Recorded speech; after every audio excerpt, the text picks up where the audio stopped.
this evening. We've got a room of people as well as a live stream running. So welcome to the fourth Roosters Brewery live stream. Absolutely delighted to be here with all of you in the bosom, for want of a better word, of this amazing brewery in Harrogate. So this is a bit different because it is Harrogate Beer Week this week, if any of you haven't noticed, and we thought we'd try something a bit different. Obviously, we've been doing live streams. We haven't been able to do anything like this really so far. So it's really lovely to have actual human faces in the room. So we're talking to people as well as screens. Tonight, we're going to run for about 2 hours with a break in between. Obviously, we want to get some chat going. We're going to be tasting some beers. Tom, do you want to say a few words about how that will work? Yes. You lift your glass, put it to your mouth. No, thank you very much, everyone, for joining us. Like we planned this a couple of months ago. Really, we talked about it for the first time, and I wasn't sure who would turn up. I don't think I recognised more than about 2 faces. So thank you very much. It's not like just our mates have turned up. Basically, so I'm Tom, by the way. I'm one of the co-owners, director of Roosters. If you don't know, what we're going to do tonight is we're going to talk through 4 different beers. We're going to go on like a little bit of a journey with the beers to tie in with Harrogate Beer Week, an event we did here last night as well, sort of like fed that idea as how we might just take a journey. So it's a little bit of a journey about the history of the brewery, where it all started, where we are, where we're going, or in terms of some of the stuff we're going to taste and share. Hopefully, a couple of the beers you won't have tasted before. One of them I'm pretty confident you won't have, because it's only had a very really limited release to our Discovery Club members. So whether some of you guys are those members, you may have tried it or you've squirreled it away, I don't know, but hopefully you're going to enjoy that.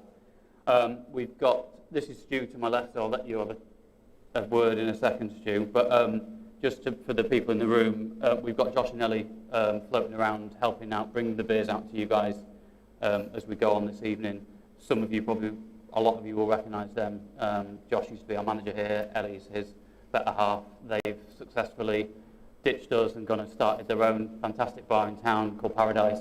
So they're going to try and keep up with the sort of pace we're going to set. And Tom, just to clarify, the people at home are not getting Josh and Ellie bringing beers round to their house. They are not taking beers round to their house. I just thought we'd better confirm that in case there was any doubt. But they might see Josh and Ellie sort of crop up and put beers in front of us as they're ready to come out. So roughly speaking, that's what we're doing. Rachel's going to kind of host the event and make sure that there's some sort of some structure of some is a kind. good word, yeah. Who knows? And then, again, along the way, we've kind of come up with like an idea of, hopefully, if there's questions from the floor along the way, we'll welcome them and invite them. We had thought about setting up a microphone that you guys might want to speak into, so that, again, the audio version of the YouTube, that people at home can hear what you're asking. But we felt it was one step too far pushing it in terms of technology.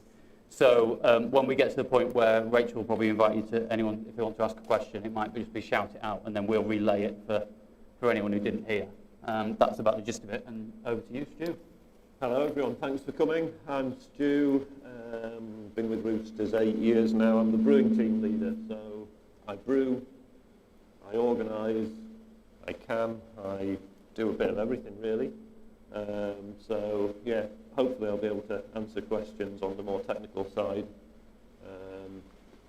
make them easy, go easy on us please. But yeah, it's going to be fun. Like Tom said, we're going on a journey from the beginnings right up to the present date, and probably talk a bit about where we're going, where we want to be. Yeah, and just some inane stuff in between, maybe, probably mostly from me. How's that? That'll do, thank you. For anybody that hasn't kind of been on one of the live streams before, we just normally do a little bit of a reminder about what the Discovery Club is, what it's all about and how it works. So do you want to just talk a little bit about that? Yeah, so basically we launched it about 6 months ago. So it is a bespoke, curated mix of our beers that includes one of our sixes, our fridge packs that we launched before Christmas last year, and then roughly 6 or 7 other beers that are examples of what we do. Some of them are mainstream beers every now and then. Some of them are the limited edition stuff. At the minute, we'll come on to it a bit later in terms of how busy we've been, and we've kind of not been able to do quite so much limited edition stuff recently because, thankfully, demand on the core beers has really kind of taken over what we're doing. But the club always features a headline beer or two, and just hopefully sort of shows people that who we are, what we do, what we brew. We're very grateful that we've got, and we'll come on to Yankee in a second, we're very grateful that we have, that core following within what we brew, and we don't ever we don't take that for granted. But since we moved to this building a couple of years ago, the idea is that we want to test ourselves and push ourselves. So in those boxes so far there's been exclusive beers brewed specifically for those members who have signed up to the box, and they also include like pre-releases of barrel-aged beers and things like that then, so the members get a few weeks head start on those beers, and kind of there's that exclusivity around it. How many Discovery Club subscribers have we got in the room? Cool, plenty more to sign up. There's a few we can bring on board, yeah. Yeah, so it's basically a set fee each month that includes the cost of delivery, whether you live locally in Harrogate or we ship it with DHL. Hopefully there's a mix of some fridge fillers and some other beers that, like I say, are a little bit different or, extra special that you might want to sort of contemplate more or share with friends and that sort of thing. So. Talking points. There's always some talking points in there, isn't there? And a couple of those talking points are going to be beers we'll try later on. Well, as we usually work, I have kind of thrown together a few of my own questions. So before we start with the first beer, I was actually sat in the tap room the other day, and I was kind of looking in. Obviously, there's this Ace tap room that you can actually see the brewery in action. And I noticed all of these kind of cans and casks and stuff racked up. And it took me back to a time not that long ago when this brewery and like anywhere you kind of went, everything just looked a bit sad, a bit empty. You could tell that production was not really happening, and when we were in all of these uncertain and unknown times, really. How are things now? It looks much busier. How are things looking at the moment? How close are we to how things were? We are incredibly busy. I touched on it a minute ago. We've basically come through an incredibly, everyone's had an incredibly challenging 18 months. I'm not like making out we're any different or any special with what we've had to go through, but from the brewery point of view, it was literally, how do we get through all this and that sort of thing. And over the course of the last 4 months, especially the last 6 to 8 weeks, would you say, we've just... The last month's just gone. I don't think we've been busier. It's the busiest we've been since we moved to this site. Yep. I don't think we've been busier than we have in the last 5 years. It's just gone absolutely crazy, which is fantastic because it's obviously there's confidence in the market. There's more and more people going to bars and getting out there and enjoying meeting up with people again. So we are, if you go back 6 months when we were in the tail end of, or the middle of that fourth lockdown, was it the fourth, third, I don't know. I didn't think it would pick up quite like it has, and it's just been absolutely fantastic. Very hard work, but very, very, very welcome at the same time. Yeah, so we've gone from brewing once, maybe twice a week on our small kit to keep the yeast going and see us through COVID, really, to brewing. We've brewed 7 times this week, 7 times next week, 6 the week before.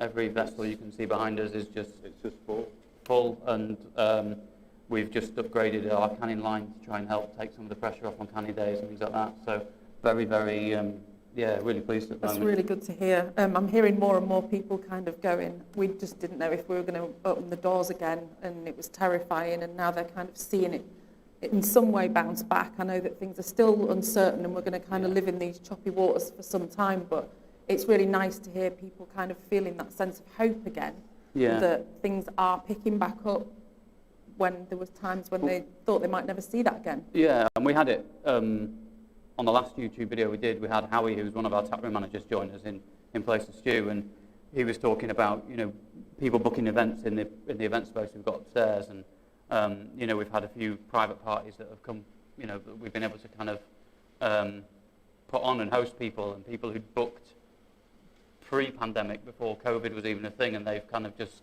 kept on pushing their parties back and back and back and been able to take place, and it's just all that sort of stuff. We're still obviously quite cautious, but it's a completely different. It's way different, way more positive and different than I thought it would be. Yeah. Compared to just a few months ago. Well, look, on that note, this seems a really good time to perhaps start having some beer. Yes, I like that idea. Yeah. Are you guys ready? Cool. So, do you want to? Am I jumping in when you want to be talking? To No, introduce no. it? I don't know. So, are we doing the can first? No. We're doing. So we're going to wait for the. Well, I just assumed that we might carry on. I'm just talking. It says your name next to this bit. I'm just excited. So this beer is Yankee, and what we're going to do here is we're going to have some cask Yankee, and we're going to have some can, and we're going to have a bit of a kind of a think and a chat around the different kind of the differences, really, the similarities and the differences, and kind of what people prefer or any questions that you might have about those different sort of beers. Yeah, we've had the question asked in the past in terms of what's the difference, thank you, what's the difference between cask and keg beer in terms of process, in terms of recipe, in terms of that sort of thing. So we haven't got Yankee on both cask or keg in the tap room tonight, but can is basically just a small version of keg beer. So we wanted to sort of have a little chat around that and then talk about the history of the beer as well a bit, I think. Mm-hmm. Yeah, so basically we had an amazing session last night, didn't we, with Matt Curtis, who's just released his book, Modern British Beer. Yeah. And within the book, he talks about Yankee. And we did some really good kind of discussion on that last night, didn't we? Do you want to give a bit of a flavour of what that was about, the kind of history of the beer? And Yeah, do you want me to again just talk nonsense? You talk nonsense. I can talk about how we make it. Oh, you can talk about that bit, yeah. So basically, I imagine everyone in the room knows about Yankee, might know a little bit of the history about it. It's the flagship beer of the brewery. It's our gateway drug. It basically is what people think about when they think about Roosters and the heritage of the brewery. We're not far off 30 years since the brewery was founded, and it was founded on Yankee, basically. This was the beer that broke the mould in terms of British brewing. It's a beer that we're very proud of, and we inherited it as a cask-only brewery. We inherited Yankee had only ever been really a cask-only beer since day one. So we kind of wanted to talk about that. The recipe hasn't changed. There's a little bit of seasonal variation in terms of raw materials that Stu will no doubt touch on.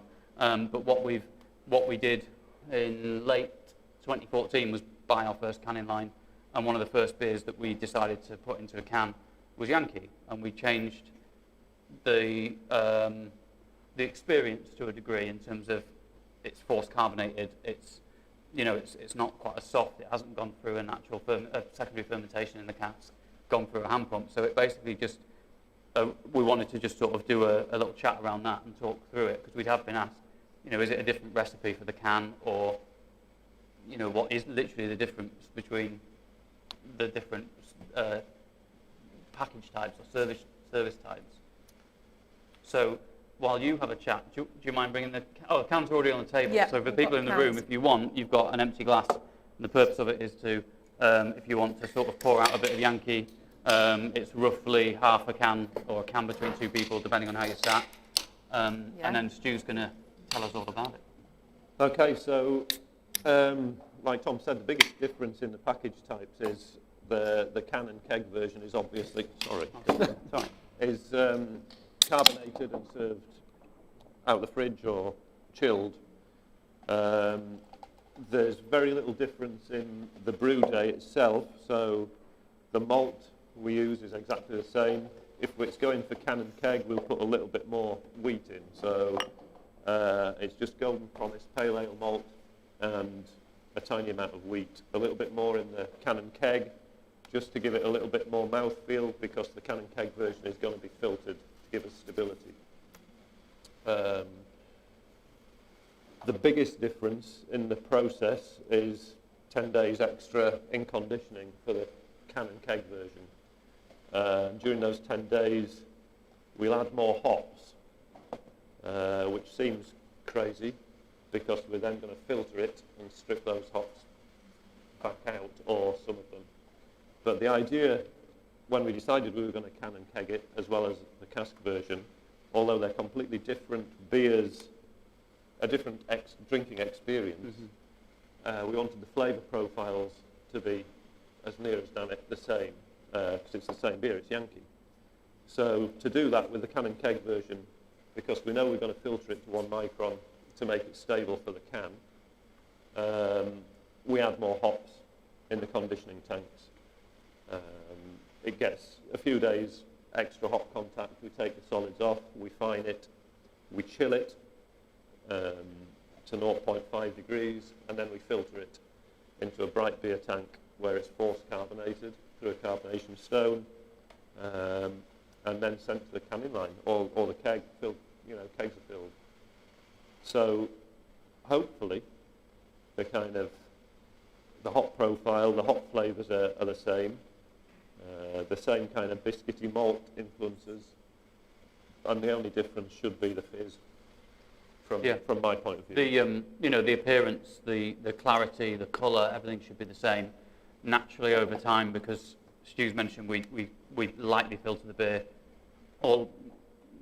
where most of our beers go through the same degree of filtration, style specific.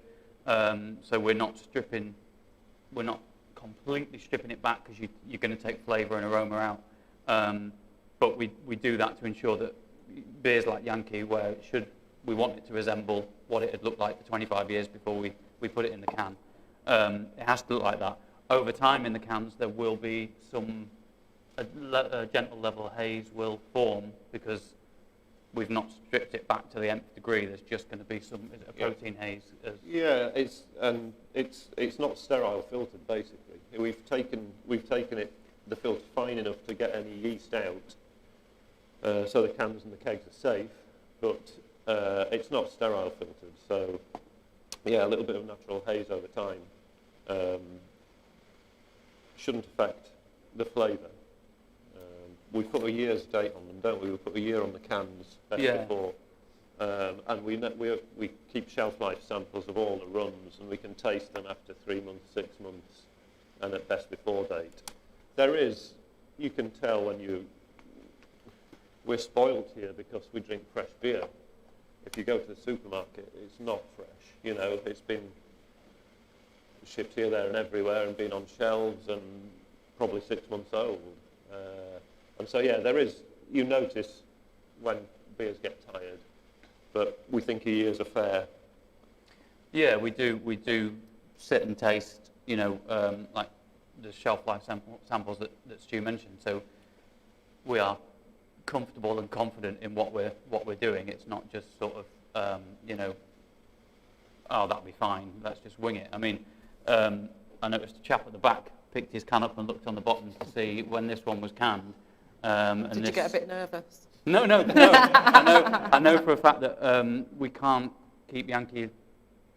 We can't package enough Yankee in can at the minute. A lot, because the next beer we're going to taste is taking up a lot of tank space and packaging time. Plus, Baby-Faced Assassin is tying up a lot of tank space as well.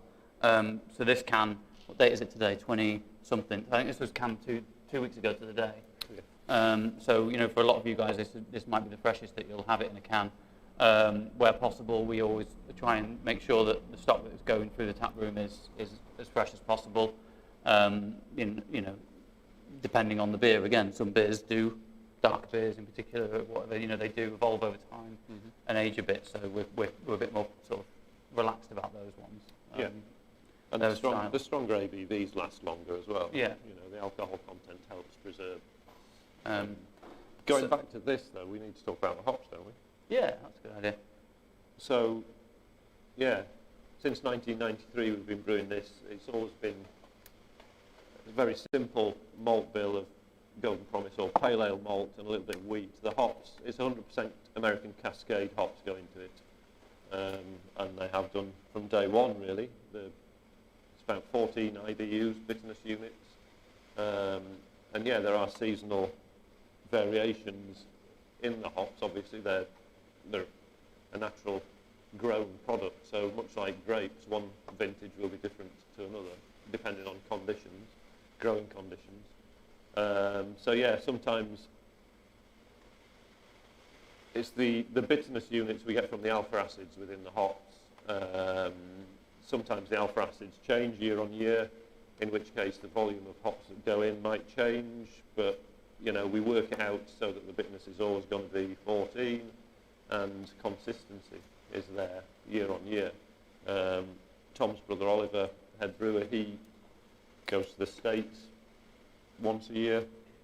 He didn't go last year. He didn't know. But he'll go out and select rub and sniff the hops in the farms and select which batches, which fields we want. And Cascade, lots of people, well, I might assume, or incorrectly assume, a lot of people would know that Sean Franklin, who started Roosters, back in, originally in Harrogate down Clara Road, but yeah, when he first brewed Yankee, he was the first brewer not only to just brew with using Cascade hops in the UK, he found out about these New World American hops and just how interesting they were compared to, at the time, very sort of hedgerow, twiggy UK hops, and he took it upon himself to go to the States to meet the growers, to buy hops direct. He was importing Cascade before some of the UK hop merchants even kind of cottoned onto it. So, you know, it's a very important beer. It ties into the event you mentioned when Matt Curtis was here with us last night. We're talking about the importance of this beer. You know, it's easy for us to sit here because we're Roosters and we obviously, it comes across as being quite arrogant or whatever, but, you know, my family bought the brewery 10 years ago, and it'll be 10 years in December. And when we sat down, my brother's been brewing since we left school. He went straight off into brewing. He started brewing at Daleside down the road. I went off and did some other stuff. And my dad basically has a passion for beer and got us into it. And then he developed his own pubs locally. And long story short, it all kind of came together with us wanting to start our own brewery together. I'd been working in beer wholesale for a bit. I'd worked in publishing as well. So our creative sort of side of the business, away from recipe development or any of those kind of things. But we were looking at just starting our own thing from scratch, and then Sean, don't know how, got wind of it. He was ready to retire, and he basically approached us and said, "Oh, I want Roosters to remain family owned. I think you guys would be great. Do you fancy buying it and taking it on?" And we did, and it's the best thing that's ever happened to me personally. I absolutely love what we do, love what I do for a living.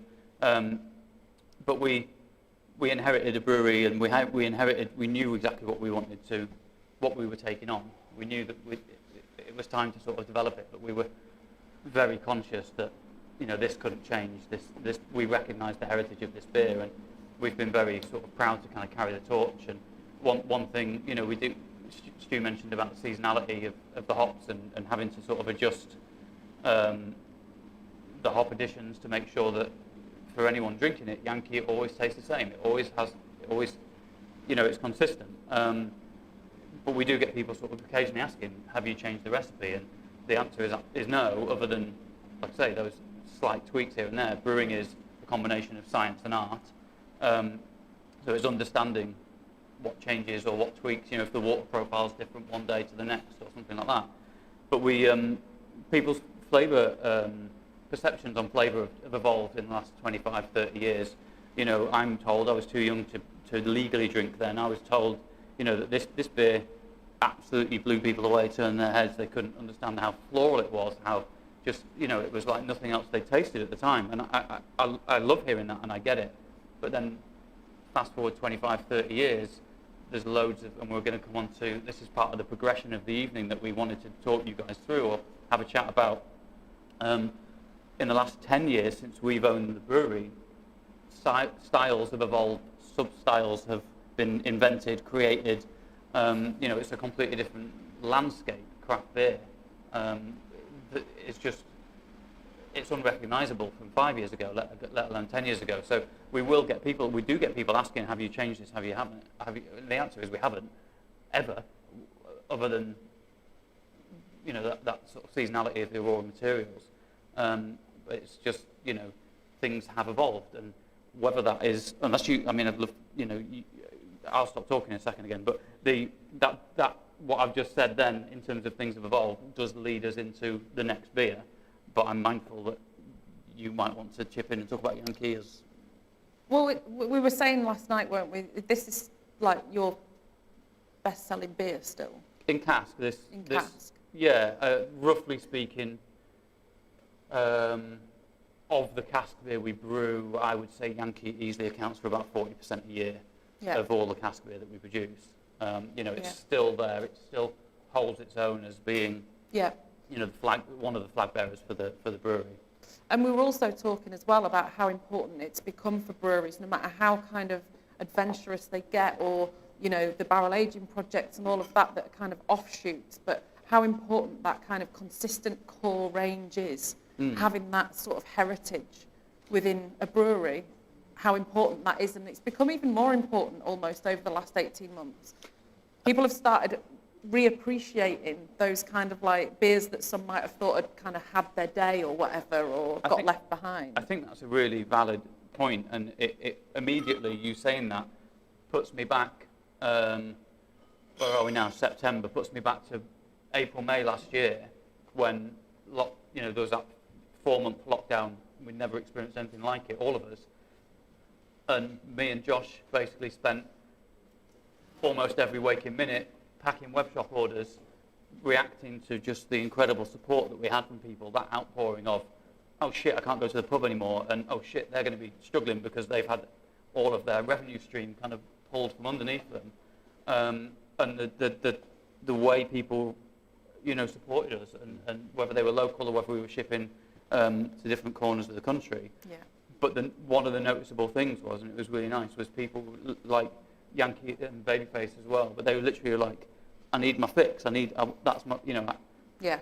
There was, people flocked towards that sort of comfort of, you know, what's the, you know, that recognisable brand, for want of a better way of putting it. It was a bit of a comfort blanket, wasn't it? It was literally like a bit of a, I'm going to pretend I'm going to the pub and having a few beers of like my favourite cask or whatever. And I think, again, Josh has just put these out. The next beer we're going to taste is 1,000 Yard Stare. So that, I think, it's a good way to... it's seamless, Josh, the way you've done that, put that at that time. Because it does... this beer evolved out of lockdown and evolved out of a bit of space to try and recognise what was happening. Well, before we do move on, I just wanted to kind of ask the room, really, have people kind of tried both of the Yankee, who prefers the cask? There's some real die-hard cask lovers, and I think that people have kind of fallen back in love with cask, haven't they, again now? Which is fantastic. Which is great, yeah. It's always going to be a good thing. But I think they're both really nice. I mean, the cask to me is a big comfort blanket now, just all sorts of cask. I just love it more than ever. I think, as you know, they might have warmed up a very small amount in the last 10, 15 minutes, how long we've had them sat in front of them, but, you know, the brewing side of the business, what they do, that consistency, if you grab just a gentle smell of each of those things, that knowing the process that Stu talked about, adding more hops in the can and keg version to then strip them away, to then try and bring it back to taste like a slightly colder, fizzier version of the cask thing. You know, if you've still got some in front of you and you just have a delicate smell around it, I think it absolutely is blind, in a blind sort of situation without knowing that one's going to be colder and fizzier than the other. I really don't think there's much difference there.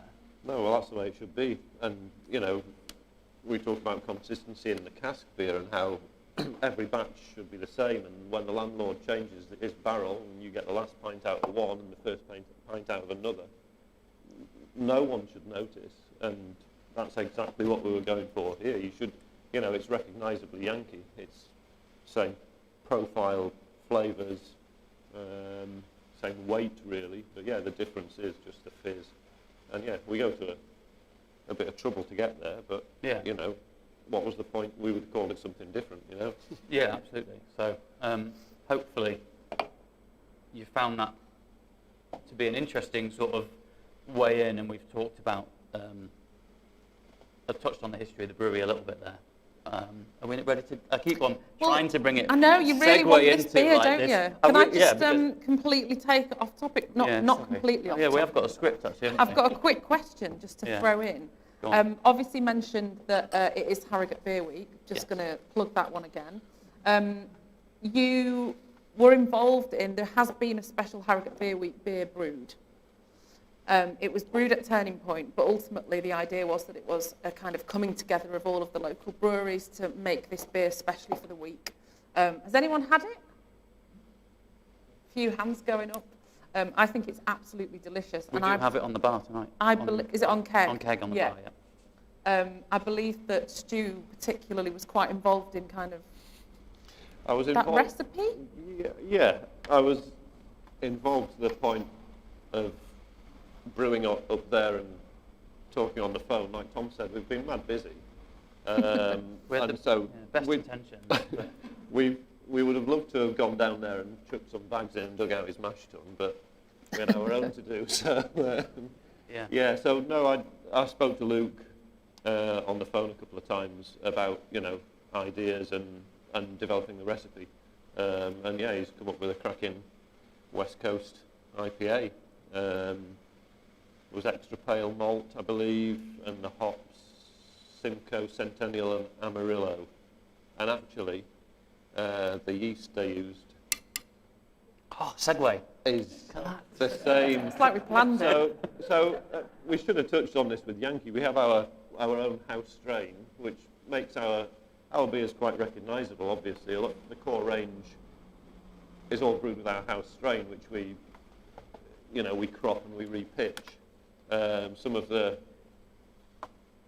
newer recipes we diversified, and this is using a West Coast American yeast, and obviously the New England Better Late Than Never that we're doing in the Go Backer, they use an East Coast American yeast. So yeah.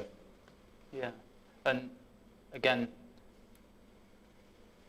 I assume most of you, because you've picked up on the fact we've done this event and decided that you want to come and spend the evening with us, will know this already, but Turning Point bought our old brewery off us when we moved here.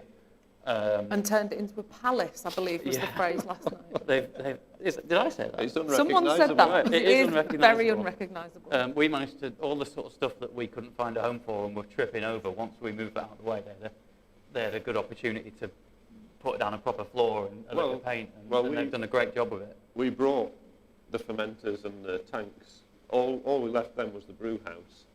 So they had perfect opportunity to redo the floor. You know, there was no way we could relay a floor with tanks like that in situ.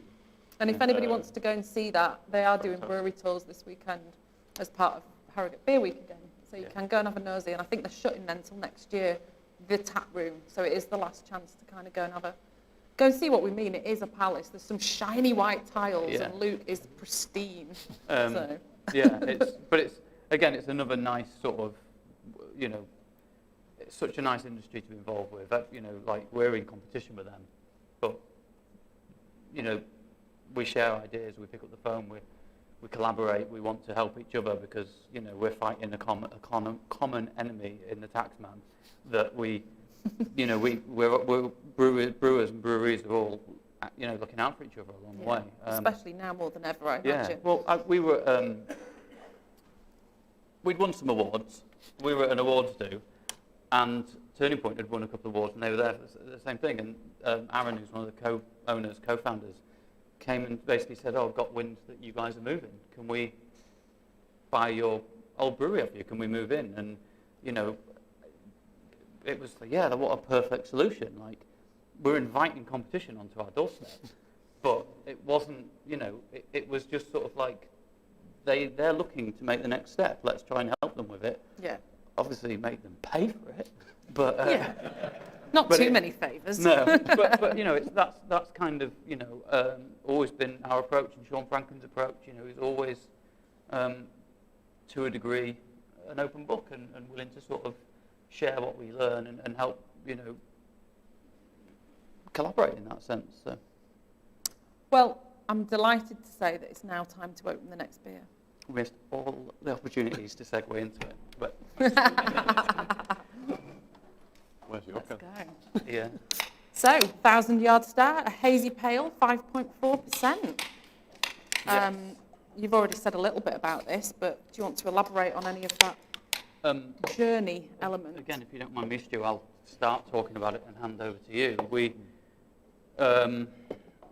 This beer's born out of lockdown 1. Time to sort of step back and look at our range of beers, what gaps were there in terms of ABV, in terms of style, explore using new hops, bring in a foreign yeast that isn't our house yeast, and explore and play around with it. And we kind of spent about 3 months, 4 months, the beer spent in development, and then we launched it in January this year. This is 100% Stu's baby from that point on, in terms of discussion around what we were looking for, what we were trying to achieve with it, and then Stu nailed it.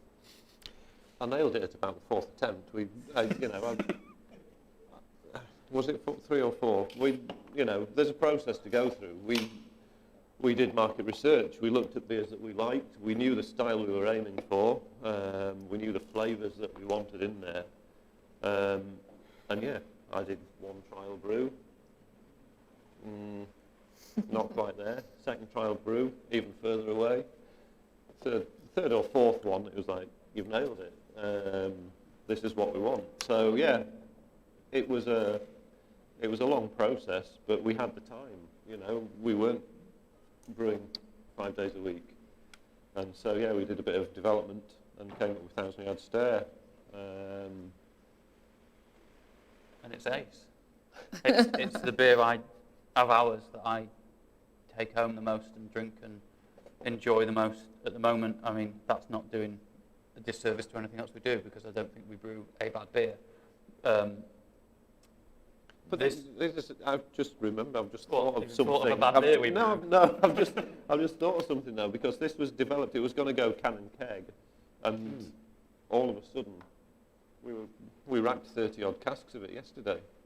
We did a few casks just for the tap room off the last batch, and actually, It went really well. It worked really well. yeah, it was designed for can and keg, but the cask version, like. And the other, you know, we'll talk about the hops and the flavour profile in a second, but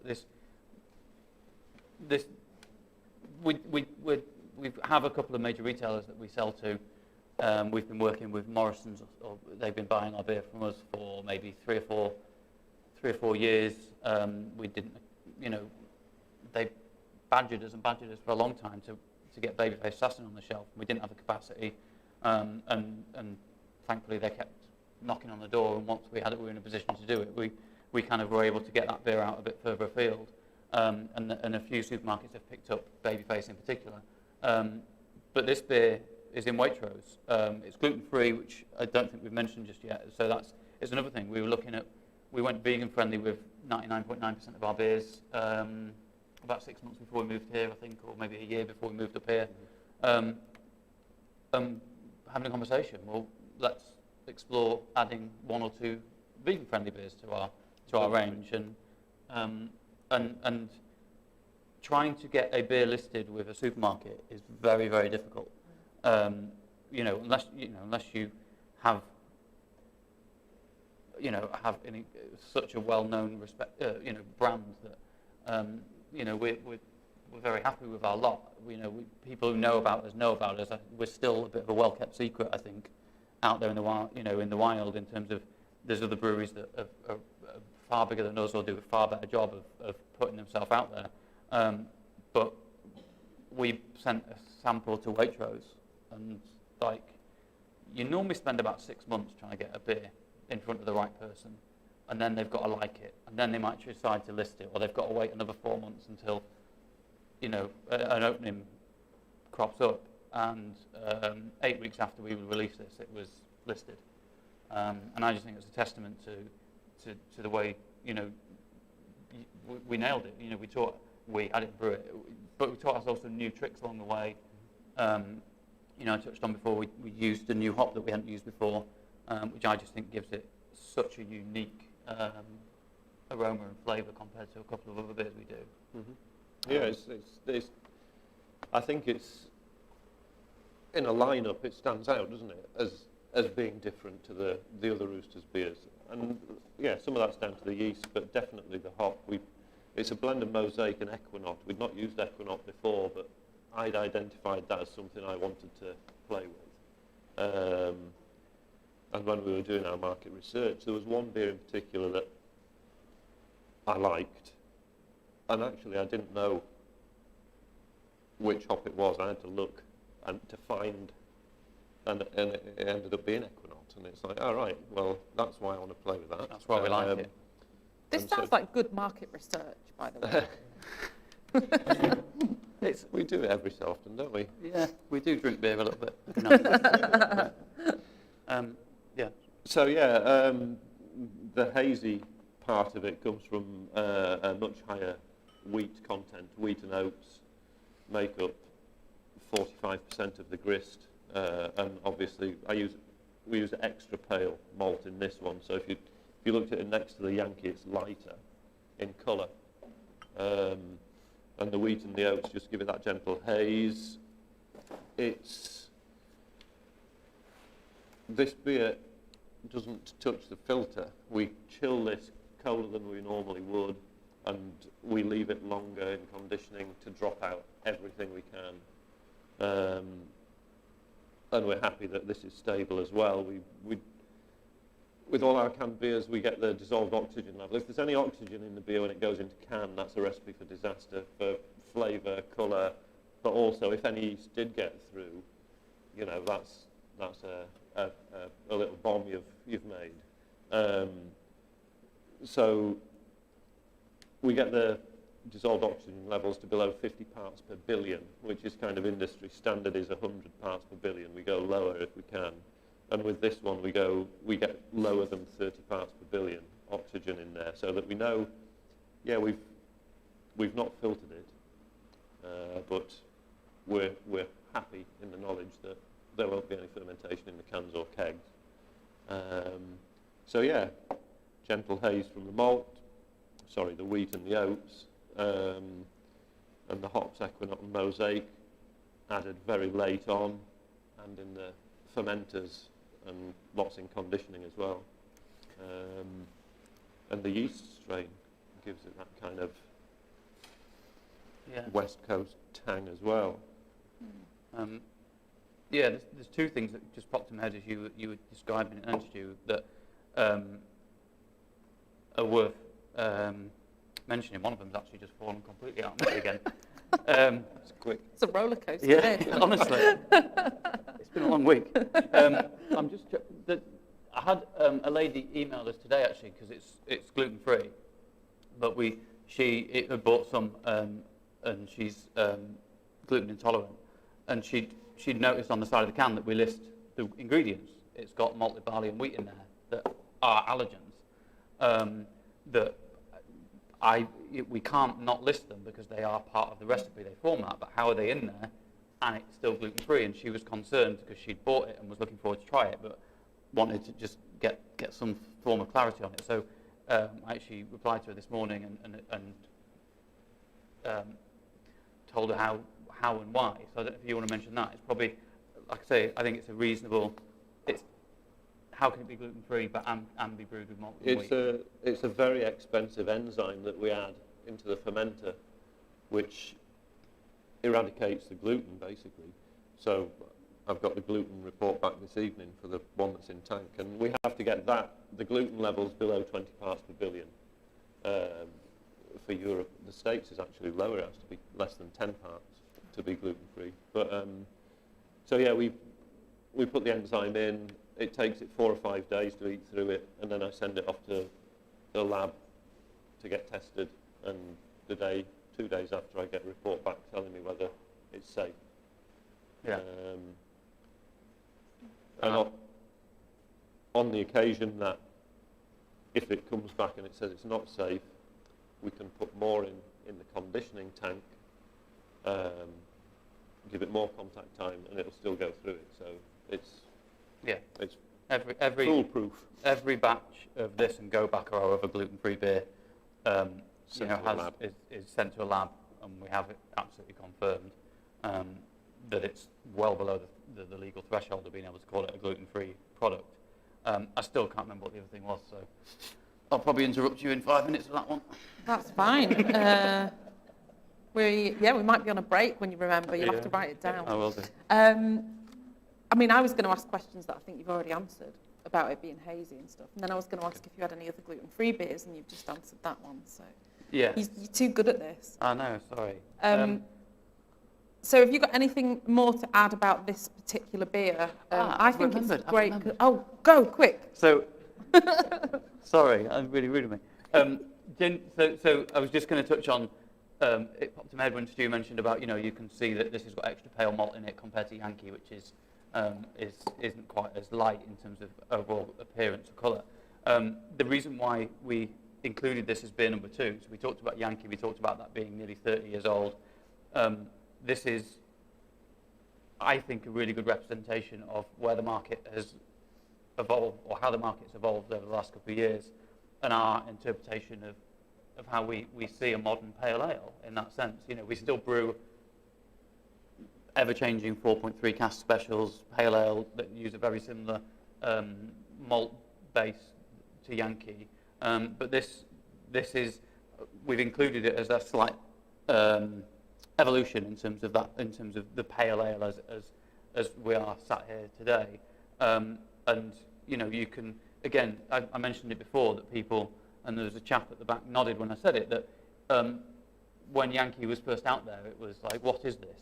I've not smelt anything like this before. I've not tasted anything like this before. And I think, if you do have any, if either of both of them left in your glass, the 1,000 Yard Stare is possibly what Yankee may have been like as an initial experience all those years ago, because it's just punchier. It's really kind of like taking over your senses, whereas Yankee, brewed as it was, still brewed as it was, back then, is just a different beast compared to how the style has evolved, if you like, or a sub-style was born, and all that sort of thing. And even down to like the ABV as well, because obviously that's quite a shift from Yankee. Yeah, so again, I think small pack in particular, people naturally seem to want to be drinking, a little bit sort of stronger beer at home. It is great on cask. I had some on cask, but it's really good. Yeah. So yeah, that'll be coming back into the tap room within the next couple of weeks, I think. Good news. That is good news. Thanks. So I just wondered then, before we do go on to a short break, if anybody has any questions so far. Anyone that is watching online can send us some chat questions if they like. Otherwise, anyone in the room. Oh, we've got a hand. So I'm just going to repeat the question so that they can be heard. That was, is there a story behind the name of the beer? Of 1,000 Yard Stare? Yeah, loosely, very sort of tenuous kind of thing. So where possible, we like to come up with something, an interesting name, or something that either relates to the style or is at least in keeping with the style of beer. We're not going to brew something delicate and call it Mad Bastard or something like that, but we, or go, pretend it's something it isn't. But with this particular one, again, it comes back to the initial conversation about what we felt was missing from our range of beers, something that bridged the gap between 24/7, which is our 4.7% session IPA, and then Babyface Assassin at 6.1. There was nothing really in that gap. But we didn't want to brew something that was just literally something in between the two, because they are both brighter beers. They don't resemble this style quite so much. So it was just trying to talk through that conversation. And it all took place whilst we just stood around wondering if we're even going to have a brewery left to be able to launch this, with the hazy element of the beer in mind as well. So 1,000 Yard Stare, from the best I understand that term being coined, was the sort of hazed look on a weary soldier who is constantly, their gaze is fixed, 1,000 yards beyond what they might actually be looking, the person they're talking to or whatever. So it was it picked up on the hazy element of the beer that we were aiming for, but it reflects our state of mind, I think, at the time, that we didn't know what we were staring into. But you know where it came from, really? Des. Oh, that is correct. So, if you're familiar with Aiken Humphreys, the shop, the wine and beer specialist in Harrogate, Des, I used to work there before I trained as a brewer here, but so that's one of Des's tasting notes. When I used to go sampling wine with Des, he'd say, "It's got that 1,000 Yard Stare," and that stuck with me as. I remember mentioning the name and you telling me that's one of Des's tasting notes. That's one of Des's things, and I was like, "Well, it's good." It just, but yeah, it kind of all came together over just having no clue of where we were going to end up, and just feeling completely battle scarred, and yeah. So we tried a lot of the names. Yankee. Sean came up with Yankee. It was, first beer of that era to be brewed with that particular American hop. So it kind of speaks for itself. A lot of the names sometimes it is a struggle to pin the right name on the beer. We want it to sort of, again, you're not going to call something soft and delicate a really harsh, in your face name, and we try and find that balance. A lot of the time, we're all really interested in listening to a varied range of music, so a lot of our beers carry names of songs or, lyrically sort of inspired things. A beer that we'll touch on a little bit later on towards the end, we just literally named and hit send on the bottle labels today, because we've been searching for the right name for about 3 weeks, and then the right name appeared today. It was bugging me. It was on my to-do list of, right, I need to get these labels ordered, but we didn't have the right name for it, and now I think we do, and it's something that we do think an awful lot about. We do. An awful lot. It's a lot harder than brewing a beer, isn't it? Yeah. But yeah, that's where 1,000 Yard Stare comes from. Thank you. Any more questions before? Oh. I was going to say, you asked us which one we preferred when we were tasting Yankee. Which one do you guys prefer? So which one of the Yankee, the can or the cask, do you prefer? Stu the brewer? Cask. And that's not, I said before I picked it up, and, if you had a blindfold on, you didn't know one was can or cask. I don't think there's much between them. But cask has just always been massively important to the brewery and to what separates, Yorkshire through a sparkler, a Yorkshire style pint. It's what separates the tradition and origins of UK brewing to anything else in the world, on the planet. Belgian beers, German beers, US beers, they all have brought something to the party, and no one can touch what cask beer is in terms of that experience. So for that reason alone, it's cask all the way. And it is Cask Ale Week. Next week, today, tomorrow Cask Ale Week. Is it tomorrow? I thought it was today until next weekend. Oh. It's just over a week, actually, Ale but I guess Week, that's isn't it? not snappy, is it? But again, when we moved here and we opened the tap room, I was keen for us to have as many keg lines as we do cask, because it's an expression of being able to brew with keg beer. You can actually, it lends itself to a much broader range of styles. So I was really keen for us to have a minimum of 8 keg lines to be able to delve into brewing saisons or New England IPAs and those sorts of things. But it was never going to be at the expense of the number of cask lines we have, and there's only 2 beers on the bar. Since day one we opened it, we've only had 2 beers that have been ever present. In fact, one of them, Josh might know, actually probably wasn't ever present, Pilsner. The idea was we were going to have Pilsner all the time, but we actually ran out between one batch and the next one being ready. We probably had a 10-day period once where it wasn't on the bar, So therefore, the only beer that has ever been on that bar 100% is Capability Brown, which is our best bitter. You know, we recognise that people want cask beer, and we do a plethora of pale ales on cask, keg, can, whatever. But we knew that we couldn't ignore the fact that something like that is really important in Yorkshire, to have that cask best bitter. So it's you know, it accounts. This year's slightly skewed because of lockdowns and more people drinking at home in terms of our split between cask, keg and can output. Before COVID, we were probably 65 to 70% cask in terms of what we brewed annually. You know, it's massively important. So yeah, I think, is that fair why you said cask straight away? That overall experience? Yeah, it's like you say, no one else in the world can do it, and it's completely different, isn't it? It's completely different to anything else. And yeah, that's the kind of original version, and yeah, I prefer it. Yeah. I think we might just have time for one more before we go to a break. Let's chat Do you want later. to? Yeah. You talked about market research for this and trying beers that inspired it. What were those beers? God, there was loads, weren't there? We did. We whittled it down to a sort of final three in terms of, we did a side by side of 8 or 10 beers that we knew. We thought should be where we were aiming. Yeah, and, in terms of good examples of the style. And actually, we quite quickly whittled it down to 3. So this was part of the market research for the 1,000-yard Yes, stand. sorry, yes. So you kind of whittled it down to a short list of the bit.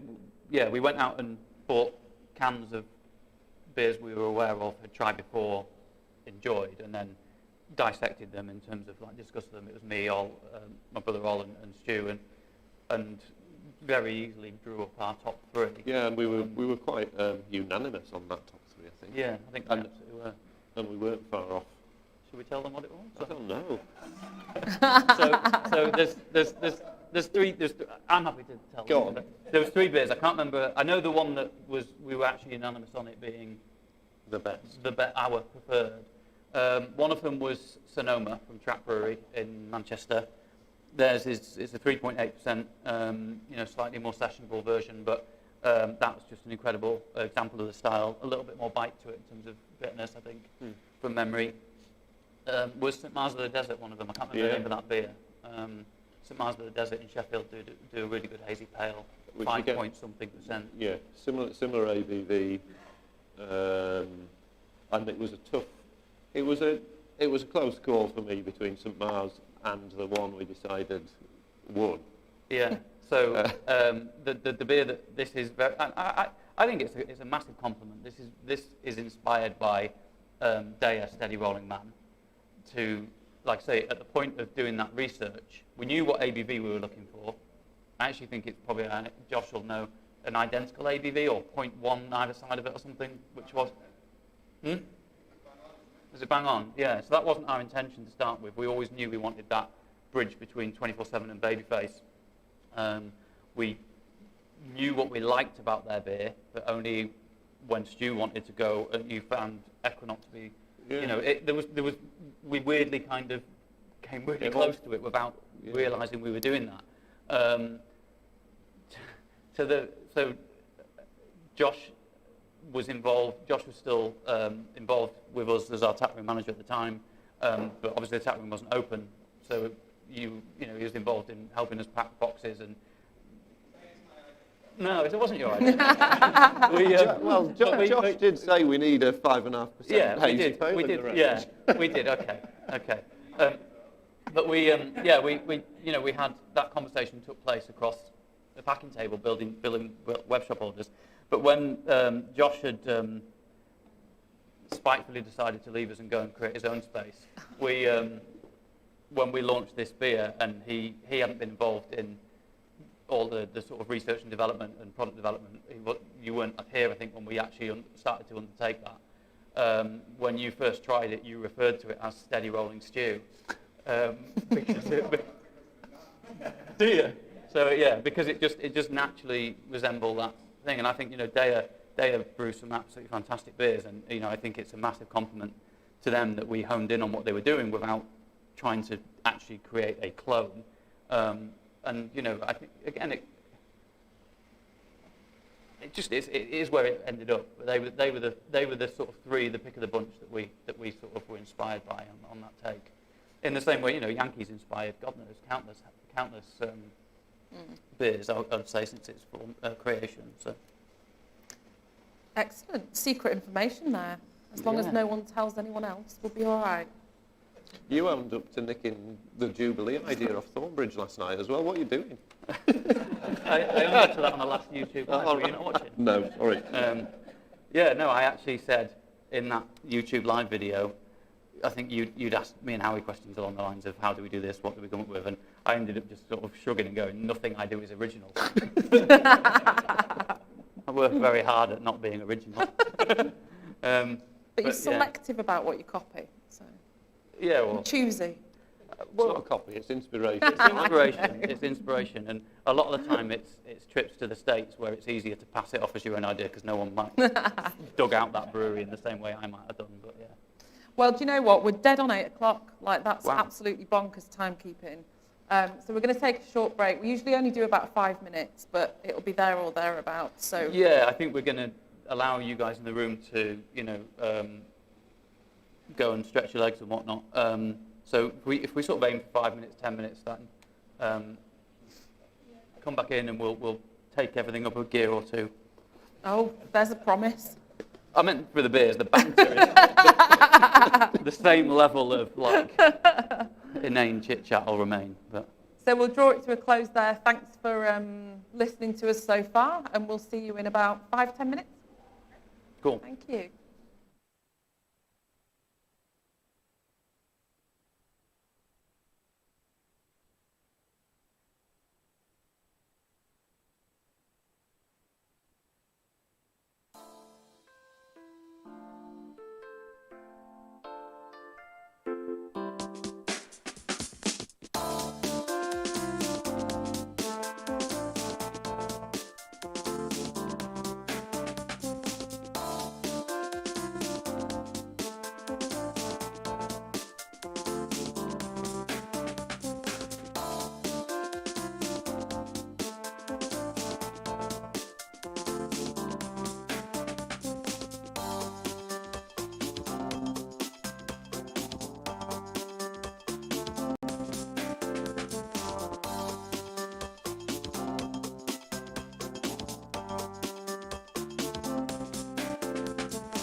Right, I think we're all back. Hopefully that was long enough for everybody. We're going to crack on with the second half. We're going to run again for about another hour. We've got 2 more beers. And I think that, Tom, you just wanted to say a few things about the beers coming up before they actually arrive. Yeah, so both of the next beers are bottle conditioned. So some of you might know about bottle conditioned beers, some of you might not. So we basically just sort of wanted to talk about it. Josh and Ellie are going to start putting it on the table in a second for you. It's basically undergone a secondary fermentation in the bottle. We've not force carbonated it like the 2 can beers you've tried so far. It's a natural carbonation that's occurred through secondary fermentation in the bottle. So there is going to be a sediment at the bottom of it. So the idea is similar to the other cans we put down. There's 1 bottle per 2 people. So you just need to get the desired sort of experience of the beers is just be a bit careful as you pour in them. The carbonation on the next 2, one of them, the second one, which we'll come on to later on, is naturally a bit softer. So you might want to find a little bit of a balance of finding a way of pouring it carefully but aggressively at the same time, because it's meant to have like a velvety, smooth kind of mouthfeel to it, but you kind of want to Pour with vigour. pour with vigor. Yeah. So so don't, you know, if don't shake it. Don't, you know, you're going to disturb that sediment, and it's not bad for you. It's just not designed to be in your glass as you pour the beer. So if you're pouring the second half of the bottle out, if you're that person, just be mindful. You want to do it carefully and leave some of the sort of the, I don't want to say sludge because that makes it sound Lees. lees. It's called lees. And a chap I used to work with used to call it the cream dream. But you want to leave that behind. Not sure about that. Oh no, it wasn't like that, Rachel. No, it's He- not a very nice No, term, is it? he did also used to call it the boom spoon, but I won't go into that. But that's we just wanted to mention that because this is Very special beers. a very special beer, and both of them are very special beers, and we just wanted to make sure that you kind of are able to enjoy them as intended. Well, I've got a question for you while the bottles are going round. Is it Before we about the boom start. spoon? No, don't want to know anything about that. I just wanted to ask you about your Harrogate Beer Week experience so far this week. Yes. You were part of a panel on Tuesday with the awesome Melissa Cole, alongside representatives from all of our local breweries, which was quite a unique room to be in. How was that? That was really good fun. I touched on it earlier on in the first half. Thanks, mate. You know, it was a good representation of what I touched on in terms of the brewing industry being collaborative, really friendly, coming together to kind of promote the product rather than the brand, if you like, if that's a reasonable way of putting it. So, you know, to be included on that panel alongside, you know, Cam from Turning Point,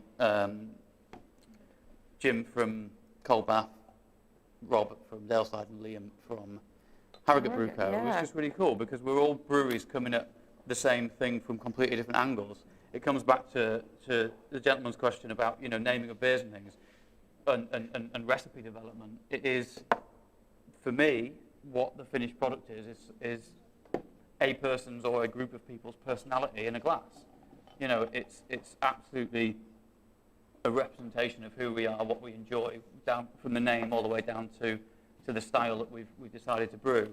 And on that beer panel, you know, you've got Daleside who probably would recognise or be willing to, you know, they wouldn't take it as an insult, but they are probably very traditional compared to a couple of the other breweries.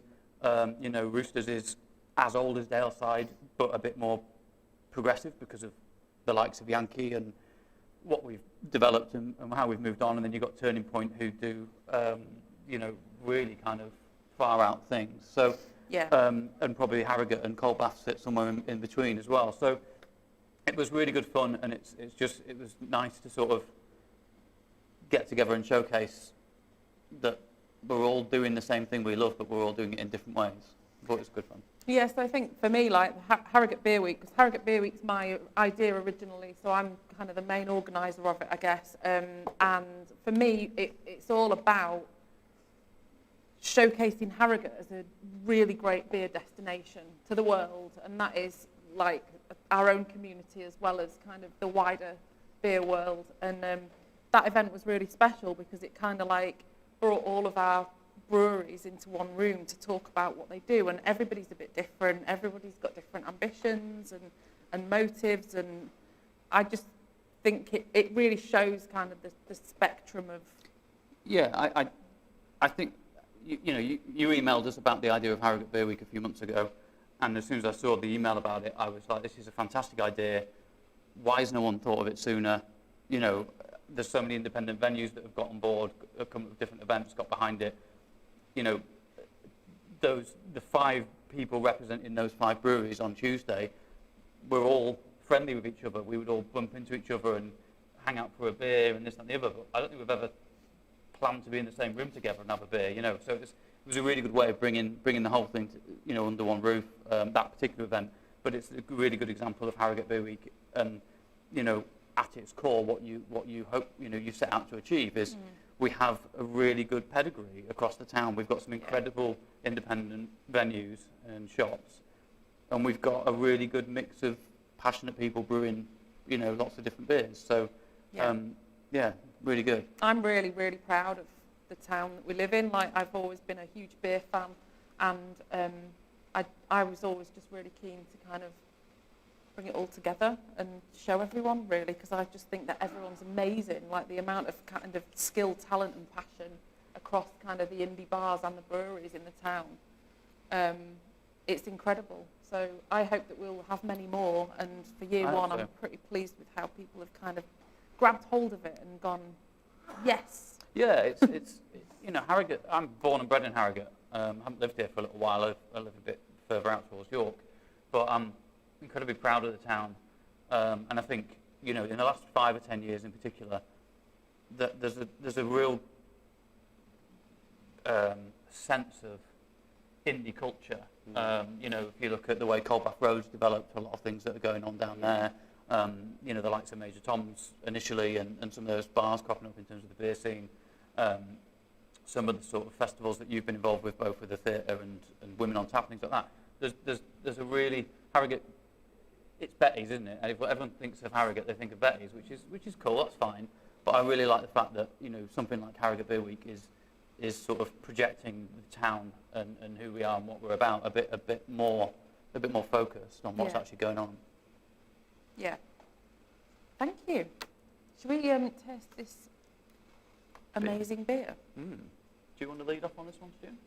I don't know, do I? Have you got a question about it? Not yet, no. Tell us about it. Barrel-aged Babyface Assassin. So, nothing fancy about it, is there really? We just all right. Sounds fancy we to put some me. Babyface Assassin into a white Burgundy cask and crossed our fingers, and this came out. So it's the recipe is the same as the Babyface Assassin that goes into the cask or the can. We just siphoned some off into a Chardonnay cask from Burgundy, which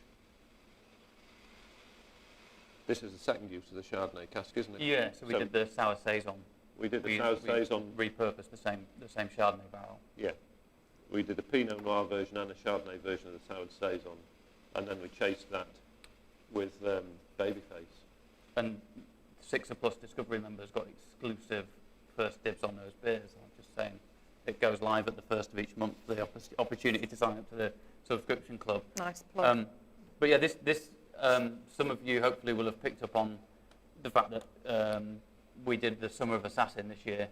So it's 10 years since Babyface was kind of dreamt up as a thing in my head when I was homebrewing back in Leeds. And then once we took over Roosters, we got asked an awful lot.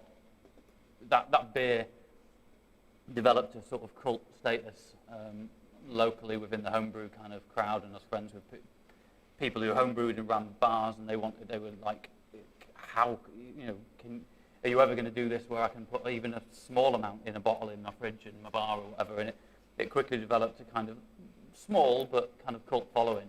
So when we bought the brewery, naturally people just assumed and wanted just to do Babyface and develop it as a core range beer. And we held off for a couple of years because we'd taken on Roosters. We'd taken on an established brewery, and we needed to make sure we looked after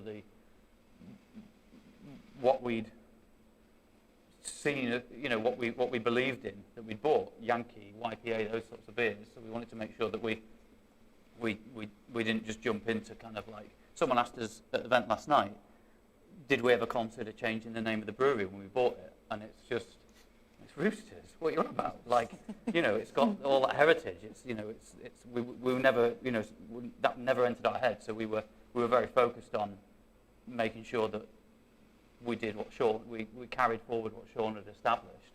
And then a couple of years in, we sort of kept on getting asked about it. So we brewed Babyface for the first time, did a one-off big brew. Oh, that'll make people happy, and they'll stop asking us. And the big brew was really good, and people just wanted more of it and more of it. And it's now Yankee and cask. I said before, it's like 35-40% of our production pre-COVID. I don't know what it would be at the minute.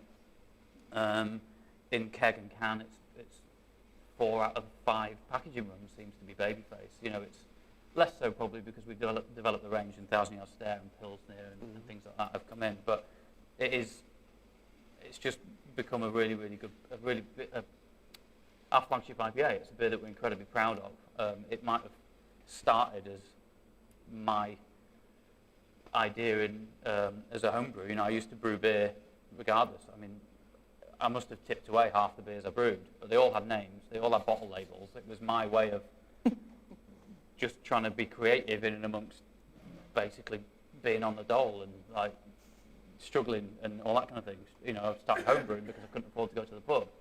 And I was mindful when we took over the brewery that even though we were being asked about it, my brother, who at that point had been brewing for,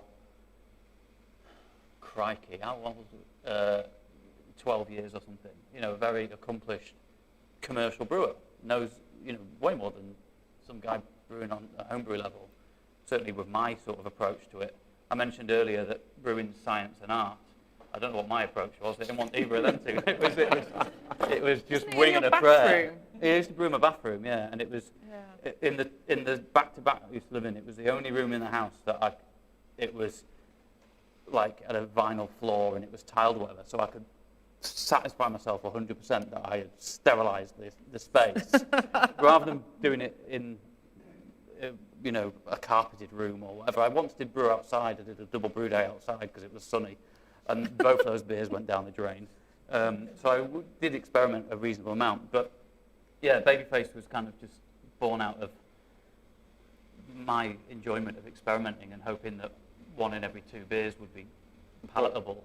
But all went through a lot of head scratching to turn it into a commercial brew. Yeah, so if I'd taken my 25-litre batch, I gave all the recipe and said, he looked at it and he was like, you can't upscale that from 25 litres to 5,000.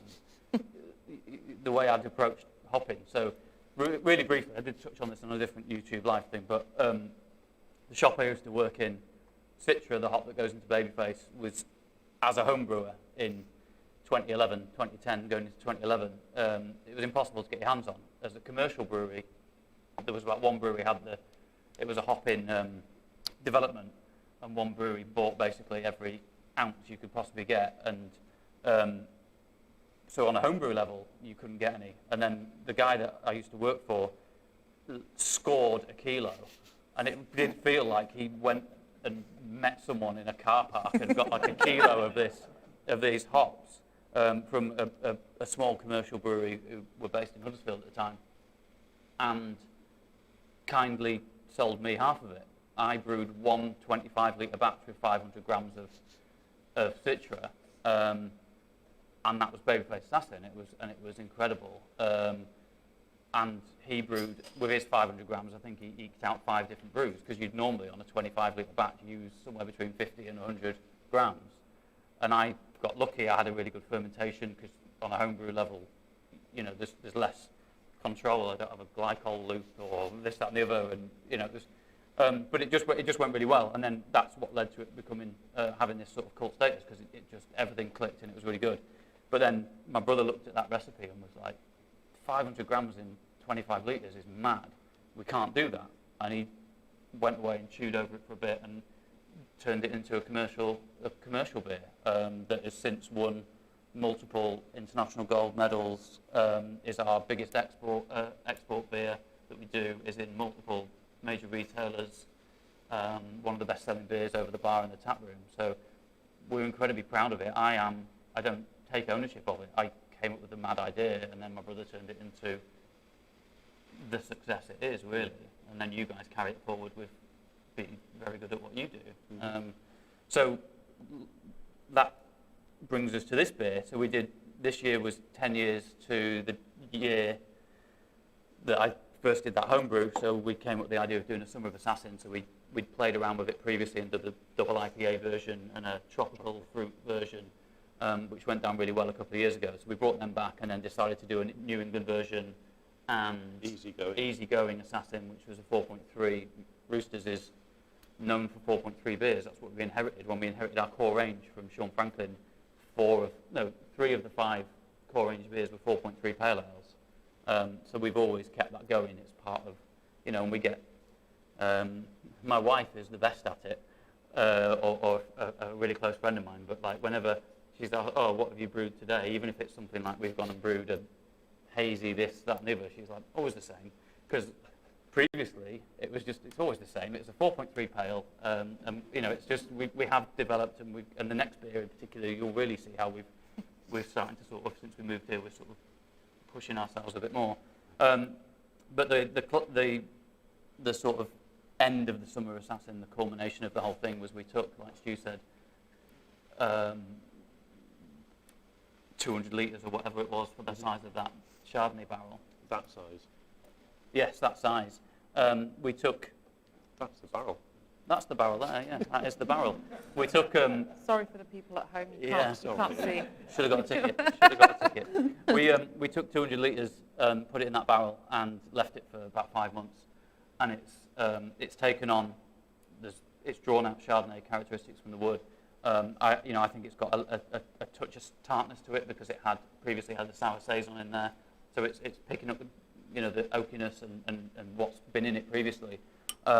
And it was just one of those things, you put it in, cross your fingers with that sort of beer. And I'm really pleased with it. It's a really limited release beer. We've got a small amount of it left in the fridges here, a little bit left on the web shop. It's sold incredibly well.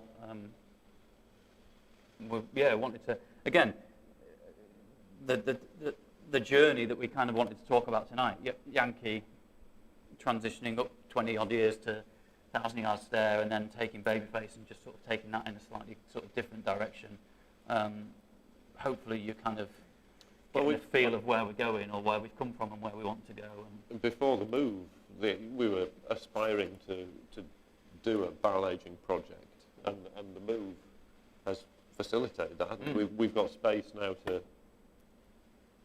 put these barrels up the top and forget about them, which we didn't have down there. It's been an idea for a while, and it's just starting, isn't it? I touched on it in the event with Matt last night. So one of the beers we tasted with the event that Matt Curtis came and did, and he's written this book called Modern British Beer, and it features Yankee in it as one of many beers. I think he said there's 80-something beers in the book. So he came and talked about us a bit and talked about his beer journey and how he's got to where he was.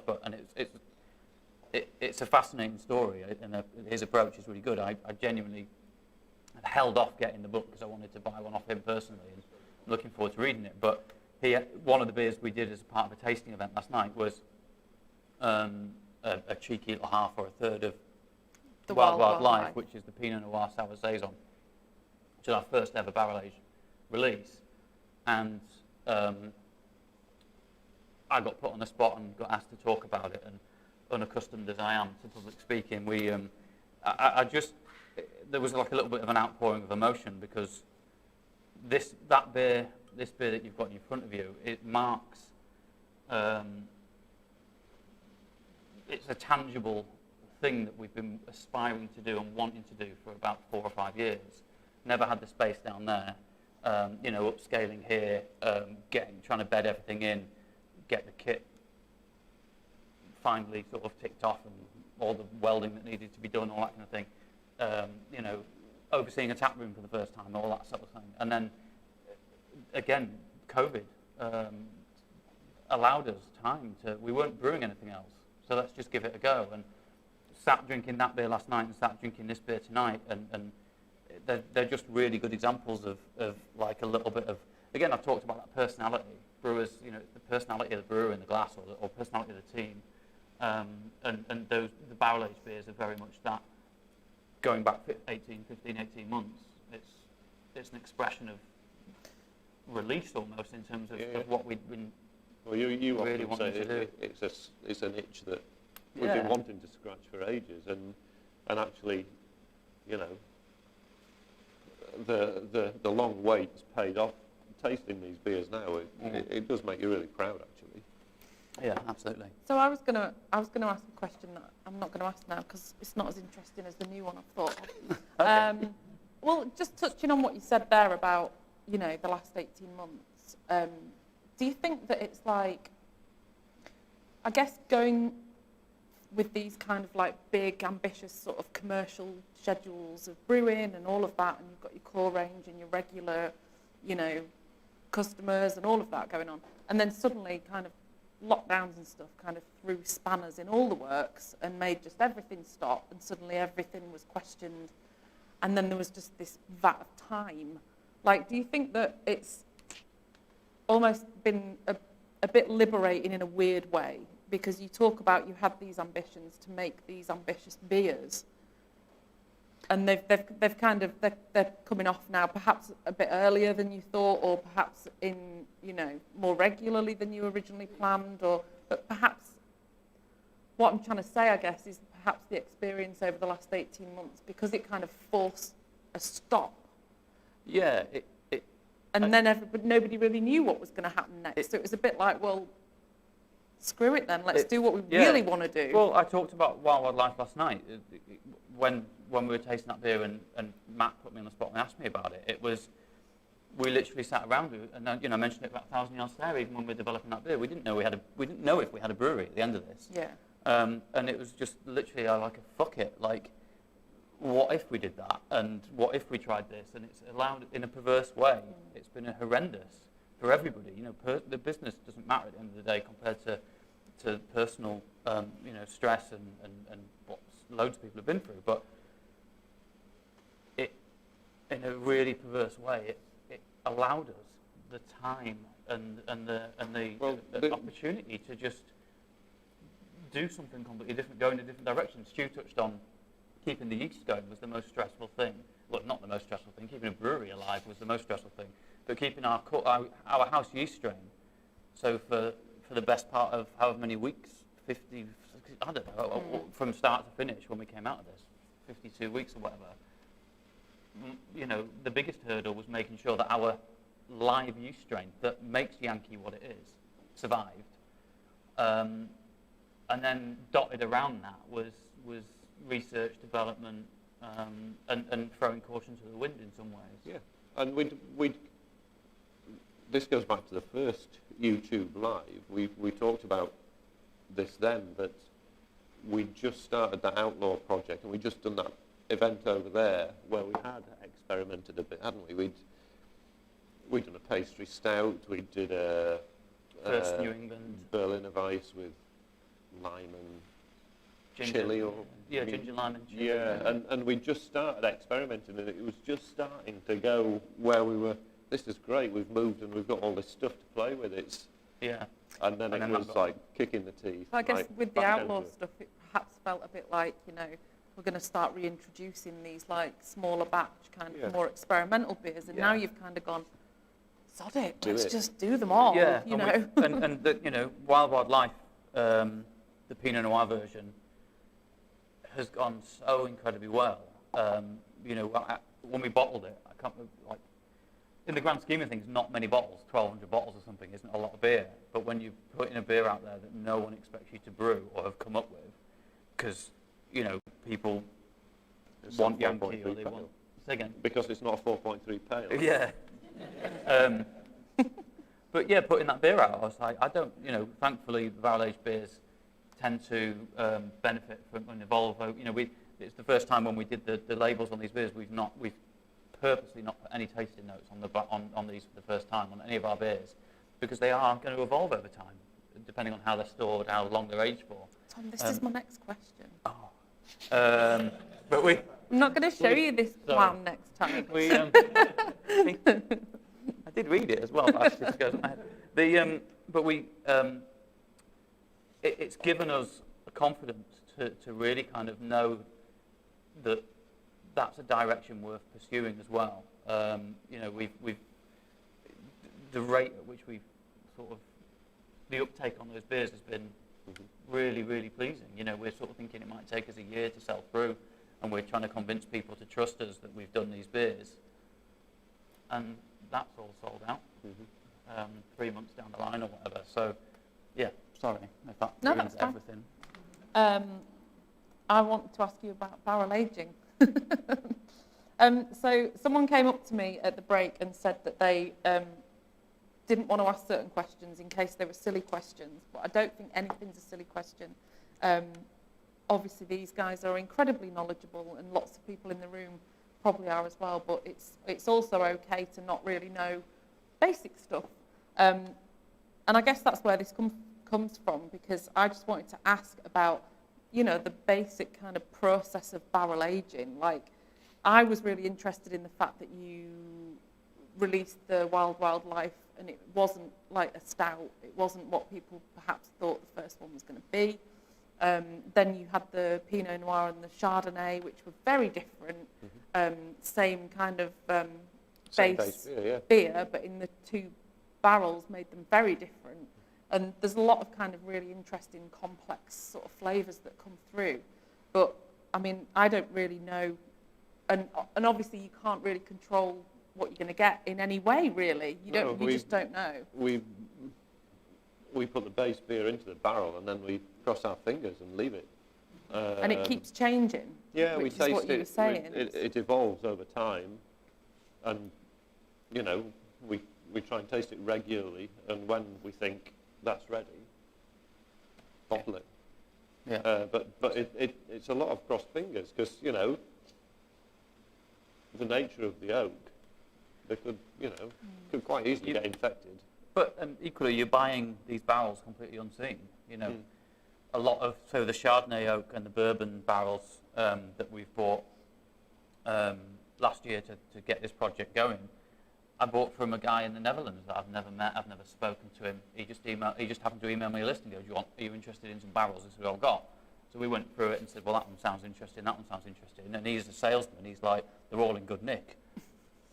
And you're like, old chestnut. yeah. And actually, I'm going to go and buy some more of him because they're all in really good nick. But you're relying on the barrel being good to start with. Then you're relying on, you know, your base beer's got to be good, depending on how you want it to evolve anyway. But then it's time. You know, temperature is going to fluctuate depending on where you keep it, and you've got to really kind of just trust, cross your fingers, but trust that it's going to work. And I went a lot of my, you know, I've been to Belgium a couple of times, not very often, considering it's not a million miles away. But I'm very fortunate. My wife is very happy to kind of go along with my obsession with beer, and we go to the States as often as we can. And some of the barrel aging projects you see in breweries in the States, you know, we're sat in this room now. There's a brewery called New Belgium, Belgian brewery in Fort Collins. Absolutely, I cannot even describe the scale, but their barrel aging room is probably the size of this entire brewery, and that barrel aging probably accounts for 1% of their output. You know, but you go in and you taste these things, it's like, right, again, nothing I do is unique, but you kind of just, you're getting ideas of how we might be able to do these things, and it kind of, that again, it instills that passion and drives us. But it is down to luck at the end of it, isn't it? You know, there's not a lot you can say more than that. No. So yeah, all we can do is keep tasting it, and decide when we think it's ready to bottle. Like Tom said, the the barrels were in good nick when they arrived. The Pinot Noir are all Premier Cru Vineyard barrels. You know, they've had good wines in already. So yeah, we were just hoping to impart some of the flavour. When we did the Wild Life in the Pinot and the Chardonnay, I preferred the Pinot because you can tell that Chardonnay barrel is a lot younger. You know, and this has been in the Chardonnay barrel, and I think this is a lot oakier than what we had in the Pinot barrels. They were a lot softer. Picked up a lot more wine character, I thought, out of the Pinot barrels. This is very fresh oak. That Chardonnay barrel is new. It's obviously been used. Yeah. But there was, from memory, there was more residual wine Lees. that was in the Chardonnay when we first opened them up and had a whip. You know, you get the barrels in, you stick your nose in, and you're hopefully blown away by what you've bought. But yeah, that's, so yeah, I mean, it's another, should we start talking about the next bit? Because it leads on into barrel aging. I think you so. know, I don't want to. Yeah, no, we're 20 to 9 as well, so it probably is a good time to get on the next beer. Yeah. So I'll just briefly, you touched on something in that question before, and you asked about and we touched on it in the first YouTube live that Stu mentioned as well. A natural thing for a brewery. I'm going to come back to something just popped in the old noggin. Why I've started talking about the States. And it comes. Forget that other bit about the next beer. We'll come on to that.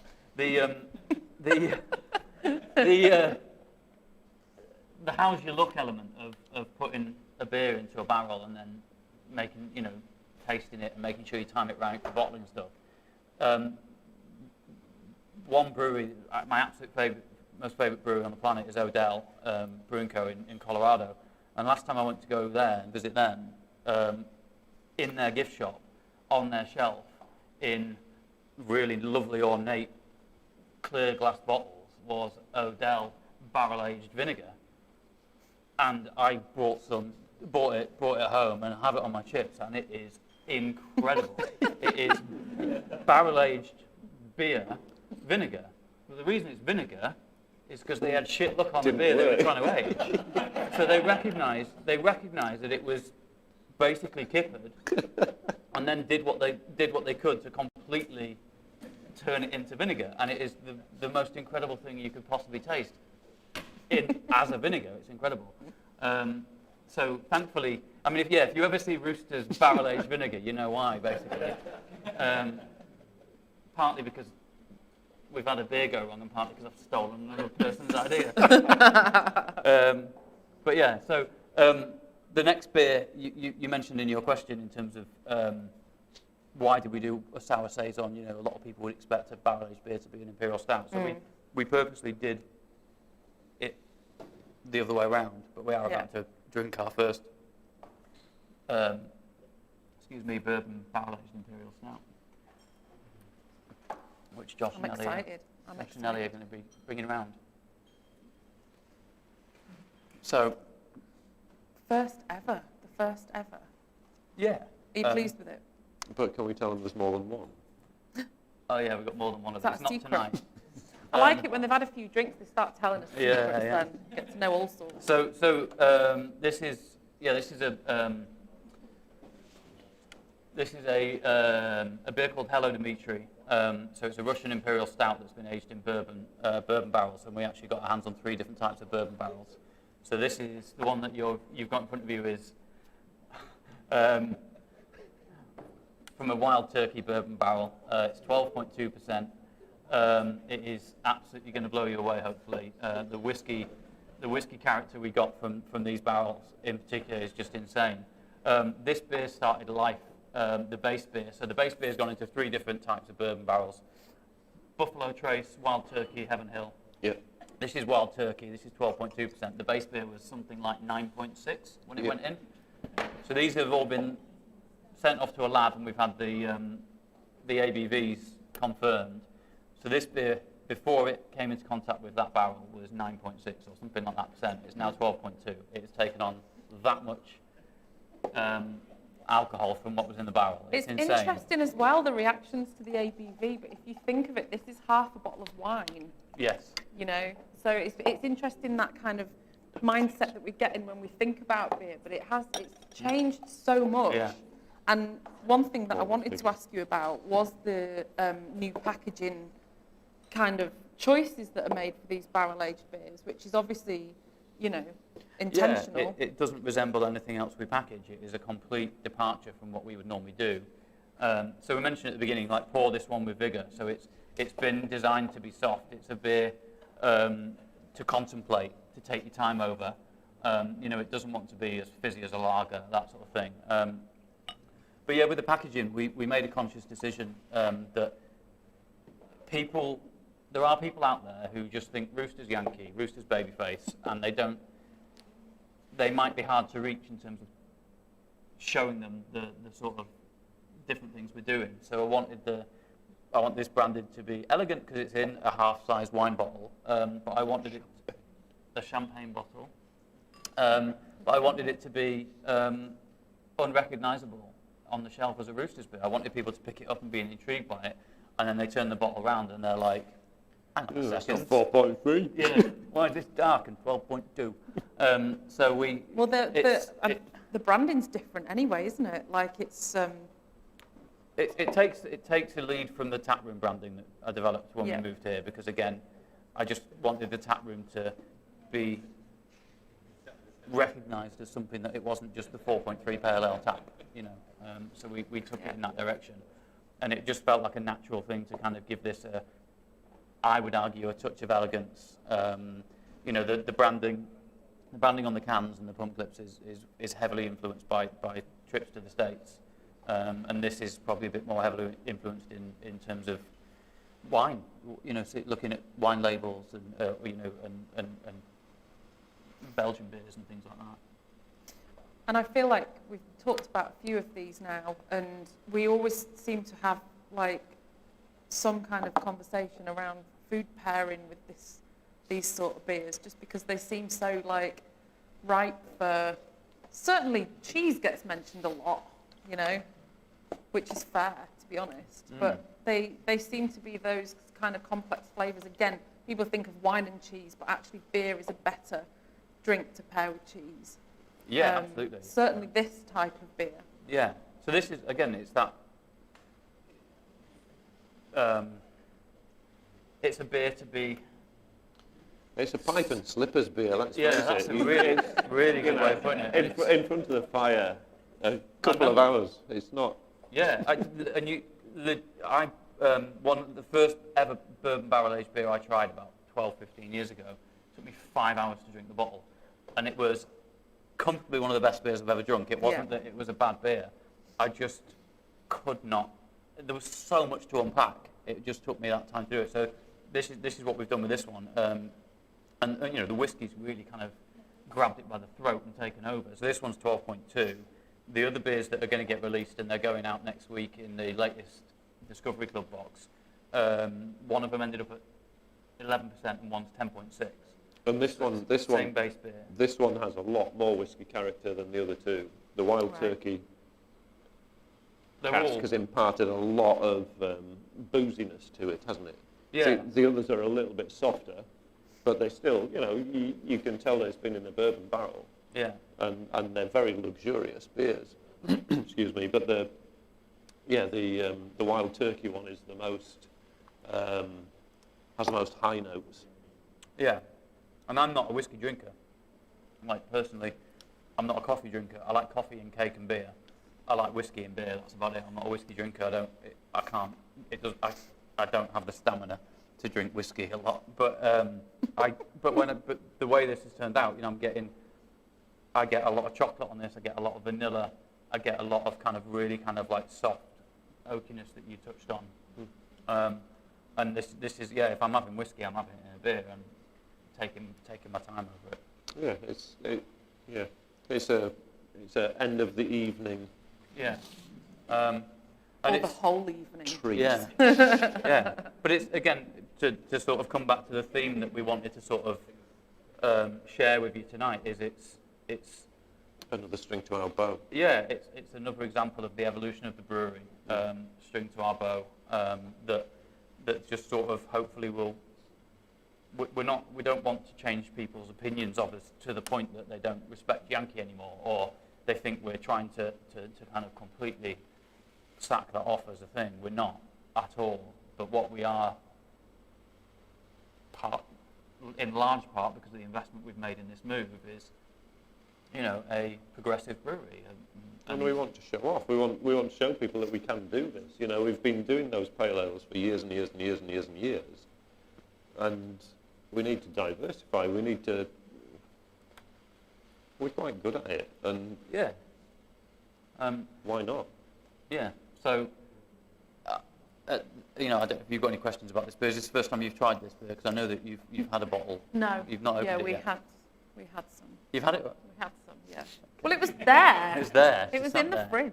So this is going to obviously develop over time. The whiskey notes might soften a little bit over time. The carbonation will get even softer over time as well.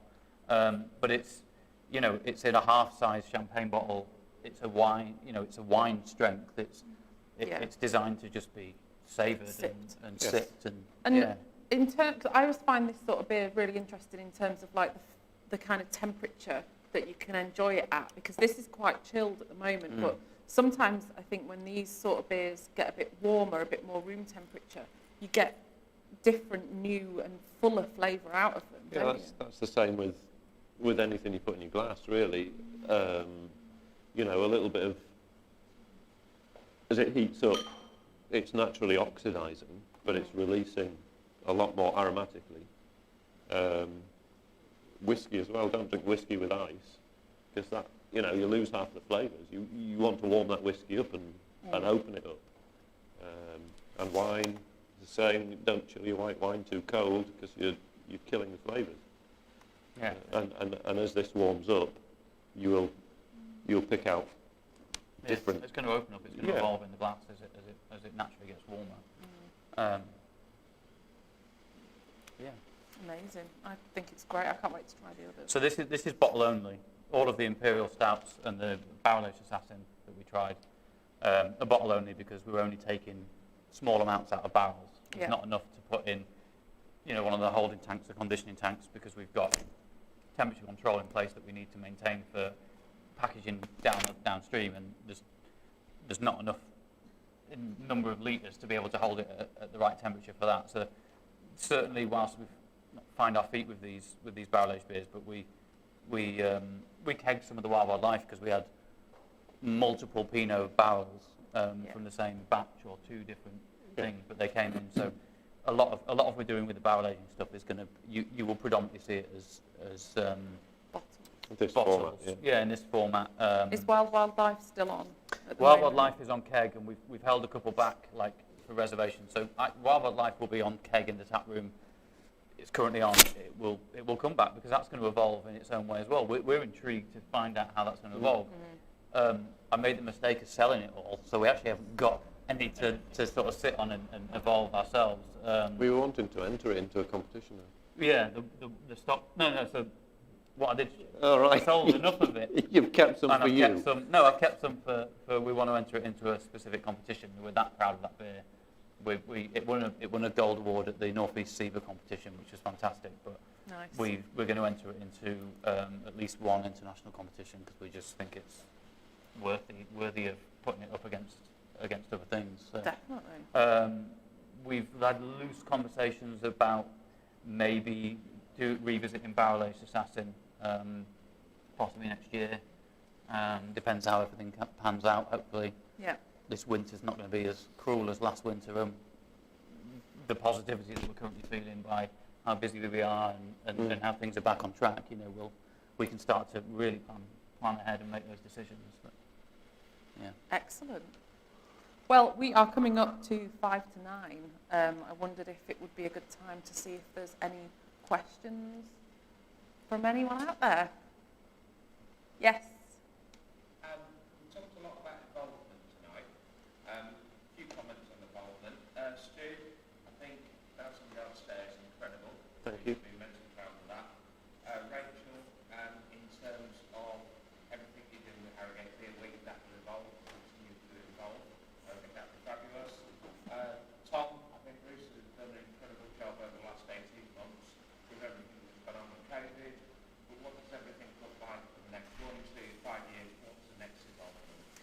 I'm just going to really summarise that very short. There's been a lot of things evolving. What next? And he did praise Thousand Yard Stare. He did Yeah, praise oh, Harrogate lots Beer of Week. praise. He did Yeah, lots yeah, of yeah, praise. yeah, It was, yeah. yeah. Thank you very much. Yeah, thank you. Stu, do you want to? Oh, Well, what's next? what's next? Well, I mean, so as me and you talk a lot, we've got ideas. I mean, from the business point of view, in terms of the ownership, me and my brother and my dad, where we want to go, how we want it to evolve, we never want to have to relocate a brewery ever again.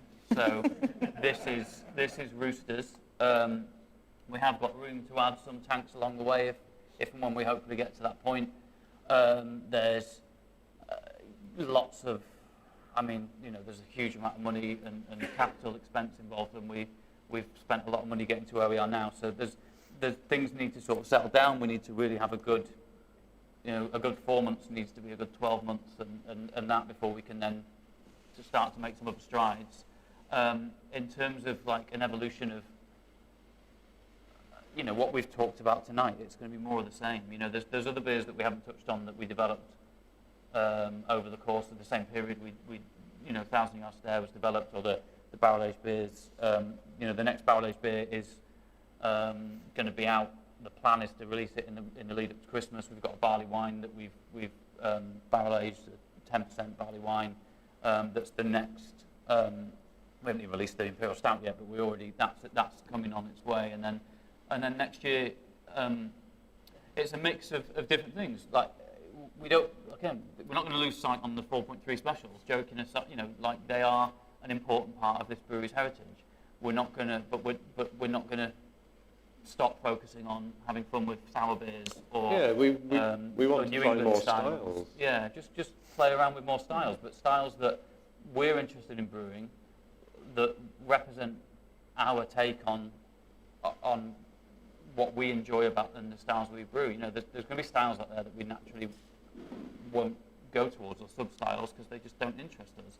What we're going to do is focus on what interests us. Hopefully, what we, from a commercial point of view, is going to obviously sell well and interest you guys. So more of the same, but without the worldwide pandemic. It's probably the best. Yeah. It's probably the best way of. I would say that in the next couple of years, look for us. Thanks. Yes, what was your... I've got 3 entry-level questions. How many points in one of those? Why is it Imperial Stout? And do you wash the barrels between putting things in them, or just when before affect what comes off? Sure. So, how many pints in one of those? I'm Googling it. Stu's doing the maths. Um, Come back to you on why? What's an imperial? that. Why is this beer Imperial? Imperial. What wine And then Imperial do you Stout? I like wash that. the Why barrels? is Imperial Stout? And then what about the barrels? So the Imperial, Stu can mention once he's got the answer, and then equally talk about the barrels. Or do you want to go in order? Now you're ready, yeah. 8,798.77. Pints. That's a lot. Yeah. The Imperial thing, it's the Imperial side of double IPAs as they're called now. Historically were Imperial IPAs. One of the beers that's going to be like the standout flagship exclusive beer in the next Discovery Club next month that Stu's brewed is an Imperial Rye IPA. That it refers to the weight of the beer in terms of ABV. It basically is giving you a clue that beer is quite strong, is the really basic way of putting it. The Imperial element of it, actually, my basic understanding of it would go back to an Imperial IPA, an Imperial Stout, Imperial whatever on a beer, does relate back to the British Empire, shipping beer, brewing stronger beer, shipping it overseas so it lasts the journey. So it kind of ties in with all that. So a lot of things now you'll see, IPAs are a prime example where not many of them get called Imperial anymore, partly because a lot of them are brewed in the States and they saw us off a couple of 100 years ago. So you've got double IPAs, you've got triple IPAs, and and it's basically just giving you a clue that an IPA, a UK IPA, you might typically think starts at, well, I mean, Green King IPA is 3.6 all the way up to, our Babyface Assassin 6.1. It's nuanced in the sub-styles within it. But then, then you've got double IPA, it's just the next gear as you're going through, as you're going up the scale. So Imperial's just probably a more traditional way of expressing that. Would you say that's about? Yeah, and yes. Good. and when we've done these exclusives for the Discovery Club, I didn't want to call them, the Imperial IPA that I brewed, I didn't want to call it a double IPA. It was going in a champagne bottle. Yeah. So we've done like hazy dippers, double IPAs, that sort of thing. Stu absolutely did the exclusive Imperial IPA that went out in a box a couple of months ago. You did say no. We don't. The exclusive beers in the box we don't give a name to. It is named after the style because it's, again, those boxes are a little bit sort of like a curated experience. So we're not putting tasting notes on the bottles because it is going to naturally evolve in bottle condition. So we're just giving you, the subscriber, the person who's opening that box, the sort of bare bones of what that beer is. And as we touched on before with the question before, beer names are really hard to get right. So I ain't going to waste one on such a small batch thing. But hopefully that kind of covers that. And then in terms of the question was about, do we wash the barrels in between uses? Yes, we do. And they're steamed, they're sterilised between uses. But they still retain that? Yeah, the character's still there, yeah. They will, I don't know how many uses we'll get out of them. We'll have to make that decision that, this isn't imparting anything more to it. It's bringing nothing to the party, we need new ones. Yeah. Or new old ones. Yes. And then there was a question. Yeah, we've got another question at the back. Yeah, again, related to the barrel age stuff. Obviously, I've got the bourbon barrels, you've got the wine barrels. If you continue to barrel age within them, does the fact that you barrel age the beer affect the flavour of the next barrel age beer that you put in? So with the barrel aging, the barrels, does each time you actually have a beer in it and then you take the beer out, put another beer in, is it like kind of changing the flavour continuously? Yeah, I think it will. And I think Tom touched on it with the barrel-aged Assassin. I think there's a slight tartness there, which I don't think came from the white Burgundy, the Chardonnay. I think that probably came from our Sour Saison, which was in there for 6 months before. Even though it's clean, it's hygienic, that oak has soaked in. We put 200 litres in, we don't get 200 litres out. Yeah. It takes it on. Yeah, and it comes back to that, how's your look as well? How much has that oak taken on previously and how much is it going to give you back? That's the beauty and the most exciting part of that project for us is you don't know what you're going to get, like I say, and you cross your fingers it isn't vinegar. It's about the best you can do at times. We've gone over time, but I don't know are you hanging around in the tap room after? Yeah. If there's any further questions? I think we're happy to hang around and answer some questions. So if anyone does have any more questions. Like I said at the beginning, there's about 2 faces that are familiar to me with you guys being here, and I think that's really, really good for us to see. There's, it points to the lockdown kind of support we got, where we were seeing a lot of people, the same names crop up all the time, and when we were taking reservations in the tap room, when we were forced to do that, and you were forced to sit and have a Scotch egg and all that crap. It means a lot that there's outside of our sort of little group of friends that there are people out there who do appreciate or are intrigued enough to come and sit and listen to us yap on about what we love doing. So thank you very much for that. We will be around for a little bit. We do have an early start. But yeah, I mean, I like drinking beer, and Yeah, the tap room's open for we another might hour. we might have a We'll hang around for a bit. We do have some tidying up to do before this has to become a brewery again in the morning, but I definitely want to go and have a beer. And if you want to come and have a chat with us, then feel free. I do have one note, actually, that I made. It dawned on me, we might get asked this potentially off, at the end, but brewery tours is something we get asked about quite a lot since we moved to this site.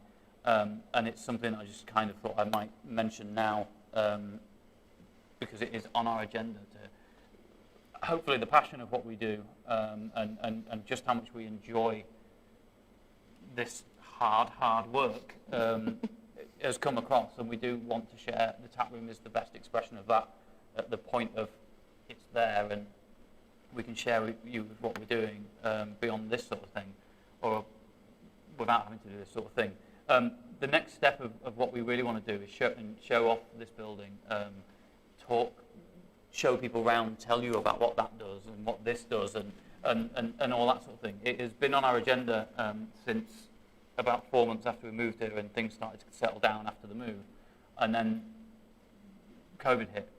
So I got asked about it a couple of nights ago at a different event. I think it was at the beer panel event. I would just, and I'm just mentioning this just to set expectations, because I know there are quite a few people who are really keen, and we are keen to do it. I think we're looking beyond the winter by the time we can feasibly get this going, because thankfully we are really busy. We don't know what the winter looks like, unfortunately, in terms of, the wider world. But we really, really are aiming to be able to kind of infuse more about this move, this project, and sort of share more with you. So if you are interested in that, keep an eye on the website, or just sort of nudge us in the spring, and hopefully we're in a position to have got round to offering that as another kind of experience of sharing this. Great. Did you want to mention the next Discovery Club opportunity? Yeah, thank you. So it goes live on the 1st of October. It's, what we do is we have it live for a 2-week period on the website, a 2-week window every month. It goes live on the 1st, comes off at the end of the day on the 15th, and then we try and ship the boxes and build them and ship them within the next 2 weeks. It depends on. We are a small, hard-working team, so the next box, if you're waiting for it, if the people who put their hand up, it's going to be with you. It's going to ship on Monday, because we've been too flat out. We've had people daring to have holidays and all sorts of shenanigans. So, there's a 2-week window of opportunity. Then roughly there's a 10-day period where we pull it all together and deliver it. The next one goes live on October 1st. There's the Imperial Rye IPA is the exclusive. It's literally the only way. If you remember that club, you're tasting that beer. If you ain't, you ain't. There's 50 litres or something. Yeah, so it's brewed on our really, really small baby kit. It's called the Sixer Plus. What is it called? The Sixer Plus Discovery Club. It's going to evolve. And then I touched on it before. We've got a barley wine that's going to get the first release of that barley wine. That one is actually we're going to have a good chunk of bottles of that. That is a beer that's going to really age well over time. That'll be ready for the November box, I hope. That's one of our conversations to have tomorrow, is factoring that in. We need to taste it again. Yeah. Okay. Let's draw to a close. Yeah, I think we should say a huge thanks to Josh and Ellie for Absolutely. bringing us Thank you very drinks, much. which was awesome. Another example of just how good the beer world is, that I picked up the phone to Josh on Tuesday and was like, I ain't thought this through, do you know anyone who can help? And he went, yeah, we'll come and do it. Excellent. That's fine. And I imagine you're about to lead on to thanking Andrew. I personally would like to lead that thanks, because Andrew is Rachel's partner, and Behind he, the screen. behind the scenes, behind the screen, gives up.